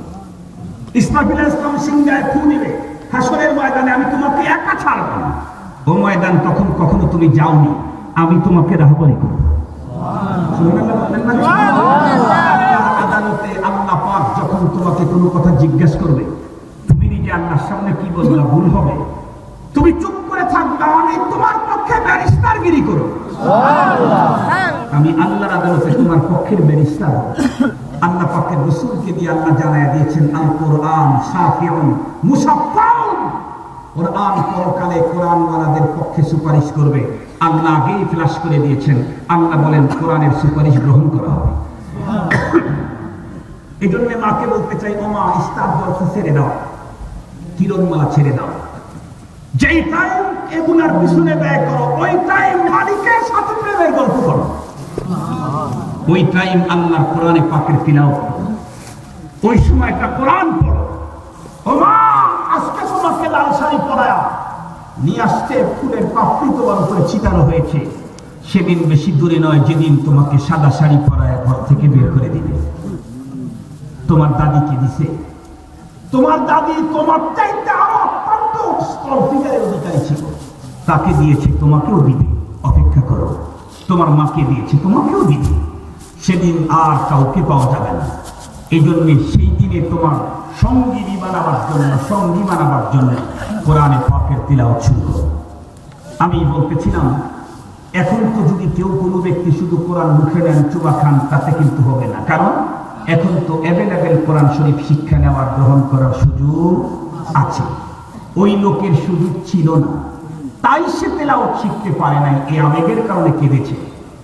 এই জন্য এখন যেহেতু সুযোগ আছে, যারা রিটায়ার করেছে চাকরি থেকে, সাংসারিক জীবন থেকে, ব্যবসা থেকে, তাদেরকে অনুরোধ করব, আপনি কোরআনের তালেব হয়ে যান। মাদ্রাসায় কোরআনের ছাত্রের খাতায় নাম লেখায় দেন। প্রতিদিন ক্লাস করতে পারবেন না, 7 দিনে একদিন ক্লাস করেন। 7 দিনে একদিন ক্লাস করেন। আপনাদের রংপুর মতিউর রহমান মন্ত্রী সাহেব একজন ছিল না? তার বাবা সেই পীরগঞ্জ থেকে রংপুর শহরে এসে মাসে 2 সপ্তাহ পরে পরে এসে মাদ্রাসায় পড়ত। তার ছেলে অ্যাডভোকেট হাফিজুর রহমান নিজে মাদ্রাসা করছে। বাইতুল গফুর ইব্রাহিম একটা মাদ্রাসা, কোচারপাড়া, কাদিরাবাদ, নিজে মাদ্রাসা করছে, নিজের জায়গায় করছেন, বিল্ডিং নিজে করছেন, উস্তাদদের বেতন নিজে দিতেন। এরপরেও প্রতি বছর প্রথম ফরমটা উনি টাকা দিয়ে উঠাইতেন। ছাত্র যখন, উস্তাদ যখন নাম ডাকতো, বলতেন অ্যাডভোকেট হাফিজুর রহমান। উনি ছাত্রদের কাতারে বসে বলতেন লাভবাই। আমি একদিন বললাম, বাবা, আপনি এত কষ্ট করার কি দরকার? আপনি তো সবই করতেছেন আল্লাহ পাকের মেহেরবানিতে। উনি আমাকে উত্তর করলেন, বাবা, আমি ছাত্র, কোরআনের ছাত্রের পিছনে মেহনত করার কারণে যদি আমার দাম এত হয়, তাহলে ছাত্রের দামটা কত? আমি নিজে যেহেতু কোরআনের ছাত্র হওয়ার সুযোগ আছে, এই জন্য বাবা আমি চাই আমার নাম কোরআনের ছাত্রের খাতার ভিতরে থাকবে। এমত অবস্থায় আজরাইল আমাকে নিয়ে যাবে। আল্লাহ পাক তাই করছেন। ছাত্রের খাতার ভিতরে ওনার নাম থাকতেই কোন এক রমজানে দুনিয়া থেকে চলে গেছেন। আপনার নাম যদি কোরআনের তালেবের খাতার ভিতরে থাকে, এমত অবস্থায় যদি আজরাইল আসে, পরকালের জীবনে আপনার অনেক সুবিধা হবে। আমি আপনাদেরকে আর কষ্ট দিতে চাই না, লম্বা আলোচনা করতে চাই না। আমি শুধুই বলতেছিলাম, কোরআন দামি, এর সাথে যারাই সুসম্পর্ক রাখবে তাদের দাম, জোরে বলেন, জোরে বলেন। এই জন্য আমার রাসূল বলেছেন, তুমি আলিম, তুমি নিজে আলেম হয়ে যাও, আও মুতাআল্লিম, বসে দোয়া করে দেবে, অথবা কোরআনের ছাত্র হও, আও মুঈনান, অথবা কোরআনের সহযোগী হও, আও মুহিব্বান, অথবা কোরআন এবং কোরআনওয়ালাকে মুহাব্বত করো। সুসম্পর্ক থাকলেই তোমার নাম। ওয়ালা তাকুনিল খামিস ফাতাহলি, কোরআনের সহযোগিতাও করবো না, কোরআনকে মুহাব্বতও করবো না, কোরআন নিজেও পড়বো না, কোরআনের ছাত্রও হবো না, তাহলে কিন্তু হালাক হয়ে যাইবে। আজকে মুসলিমার এই বেহাল দশা হলো, আমরা কোরআন থেকে অনেক, বলেন না, কোরআন থেকে অনেক। আগে মুসলমানদের ঘরে ঘরে কোরআন পাওয়া যেত। এখন অনেক হাইফাই ডিজিটাল, অনেক হাইফাই অত্যাধুনিক ফ্যামিলিতে গিয়ে দেখবেন মুসলমানের ঘরে কোরআন নাই, আছে টিভি আর ছবি, টিভি আর ছবি, টিভি আর ছবি, পুতুল। শুধু বাড়ির শোকেসের মধ্যে পুতুল না, গাড়ির ভিতরেও পুতুল, গাড়ির ভিতরেও মূর্তি। ঠিক বললাম না? ঠিক বললাম। এই জন্য মুসলমানের বদনসিব, কপাল খারাপ হচ্ছে। আমি আজকের সমাবেশে আহ্বান জানাচ্ছি, আসুন আমরা প্রত্যেকে আল্লাহর কোরআন। আমি সবাইকে মুফতি হতে বলি নাই, সবাইকে মুহাদ্দিস হতে বলি নাই, সবাইকে শেখুল হাদিস হতে বলি নাই, সবাইকে আল্লাহর কোরআন শিখতে বলেছি, সবাইকে আল্লাহর কোরআনের তেলাওয়াত শিখতে বলেছি, সবাইকে সকাল বিকাল আল্লাহর কোরআন তেলাওয়াত করতে বলেছি। আমরা পারবো কি ইনশাআল্লাহ? ইনশাআল্লাহ পারবো। আমরা কারা কোরআনের সাথে সুসম্পর্ক রাখতে চাই? ইনশাআল্লাহ। তুমি দেখো আমার রাস্তার যে ভাইয়েরা আছে, যুবকেরা, বৃদ্ধ বয়সের, মধ্য বয়সে যারা আছে, আমার মায়েরা সহ সবাই হাত উঁচু করেছে। সবাই তোমার কোরআনের সাথে সুসম্পর্ক রাখতে চায়। আল্লাহ আমাদের সিনায়, আমাদের কলবে, আমাদের মস্তিষ্কে তোমার কোরআন ঢুকায়া দাও। নামা কোরআনের পাকিস্তানের দিকে নজর রাখবেন। কোরআন নিজে পড়বো, শুদ্ধ করে পড়বো। অশুদ্ধ তেলাওয়াতের কোনো দাম, লাভ নাই বরং ক্ষতি, লাভ নাই বরং ক্ষতি। আমাদের দেশে এক প্রকারের মানুষ আছে, কোরআনের তাফসীর করতে চায় কিন্তু কোরআন শরীফে তেলাওয়াত শিখতে চায় না। আছে না নাই? তাফসীর নিয়ে খুব ব্যস্ত। তাফসীর তোমাকে পড়তে বলছো, সবাইকে পড়তে বলছে না। এদেশের সবাই যদি ডাক্তার হবে, কার চিকিৎসা কে করবে? এদেশের সবাই যদি ইঞ্জিনিয়ার হবে, কার বাড়ির প্ল্যান কে করবে? তোমাকে মুফাসসির হতে বলা হয় নাই, তোমাকে কোরআনে পাকের তিলাওয়াত শিখা তোমার জন্য ফরজে আইন করা হয়েছে। কথা বুঝতে পারছি ভাই? কোরআনে পাকের শুদ্ধ তেলাওয়াত ফরজে আইন। যতটুকু না হলে আমি নামাজ পড়তে পারবো না, এতটুকু শিখতে তো হবেই হবে। আল্লাহ তাআলা আমাদের সকলকে কোরআনে পাকের বিশুদ্ধ তেলাওয়াত শিখে রাত দিন কোরআনে পাকের তিলাওয়াত করে কোরআনের জীবন গড়ার তৌফিক দান করুন। আল্লাহকে বেশি কোরআনের রাজ কায়েম করুন। তামাম জমিনে আল্লাহর হুকুমত আল্লাহ তাআলা প্রতিষ্ঠা করুন। ওয়া আখিরু দাওয়ানা আলহামদুলিল্লাহি রাব্বিল আলামিন। কোরআন শরীফের আয়াত তেলাওয়াত করেছিলাম। আল্লাহ তাআলা বলেন, কুল হাল ইয়াস্তাবিল্লাযিনা ইয়ালামুন। আপনারা বলেন, এতক্ষণ পর্যন্ত আলোচনা শোনার পরে বলুন, যারা কোরআনের বিদ্যা অর্জন করলো আর যারা করলো না, তারা কি কোনোদিন সমান হতে পারে? আল্লাহ তাআলা বলেন, ওমা ইয়াযাক্কারু ইল্লা উলুল আলবাব। এই কথাটা সবার বুঝে আসবে না। যাদের মস্তিষ্কে মেধা আছে, যাদের মস্তিষ্কে এবং ইয়াহুদ নাসারাদের কোনো ইনজেকশন পড়ে নেই, ওদের এই কথাগুলো বুঝে আসবে, অন্যদের এই কথা বুঝে আসবে না। ওয়াগাল সাদবা হিকমত পে সেনাদা বখানি আয়ে রশবাজি চাদর গোশত।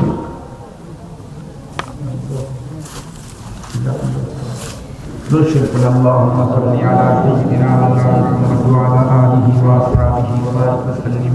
الحمد لله رب العالمين، والصلاة والسلام على سيد الأنبياء والمرسلين وعلى آله وأصحابه أجمعين. ربنا ظلمنا أنفسنا وإن لم تغفر لنا وترحمنا لنكونن من الخاسرين. ربنا لا تزغ قلوبنا بعد إذ هديتنا وهب لنا من لدنك رحمة إنك أنت الوهاب. اللهم حبب إلينا الإيمان وزينه في قلوبنا وكره إلينا الكفر والفسوق والعصيان. اللهم نور قلوبنا بنور القرآن وزين أخلاقنا بزينة القرآن ونجنا من النار بالقرآن وأدخلنا الجنة بالقرآن. اللهم إنك عفو كريم تحب العفو فاعف عنا. رب ارحمهما كما ربياني صغيرا. ربنا هب لنا من أزواجنا وذرياتنا قرة أعين واجعلنا للمتقين إماما. رب العالمين রংপুর বাইতুল আমান নুরানি হাফিজা মাদ্রাসার ইন্তেজামে আয়োজিত বার্ষিক মাহফিলের সমাপনী মুহূর্তে ইয়া আল্লাহ, হাজার হাজার মুসলমান নারীদেরকে নিয়ে আমি একজন গুনাহগার খাতাকার সিয়াকার তোমার বুজুর্গ আল্লাহ ওয়ালা উলামা তালাবা হুফাজিনদেরকে নিয়ে হাত উঠাইছি। দয়া করে মেহেরবানি করে আমাদের প্রত্যেকের আশা বসা এবং আজকের ইন্তেজাম এবং মাদ্রাসাখানা কবুল মঞ্জুর করে নাও। রব্বুল আলামিন, জিন্দেগির কোন নেক আমল যদি তোমার দরবারে কবুল না হয়ে থাকে, আল্লাহ আজকের মাহফিলখানা উপলক্ষ করে তামাম জীবনের সকল ইবাদত কবুল করে নাও। রব্বে কারীম, জানি না গো আল্লাহ আর কতদিন পর্যন্ত তোমার জমিনে বিচারের মতো সুযোগ আমাদের আছে। আমাদের ভিতরে এমন মানুষ থাকতে পারে যেই লোকের কাফনের কাপড় দোকানে রেডি হয়ে আছে। আমাদের ভিতরে এমন মানুষ থাকতে পারে যেই লোক আগামীকাল এমন মুহূর্তে কবরের বাসিন্দা হয়ে যেতে হবে।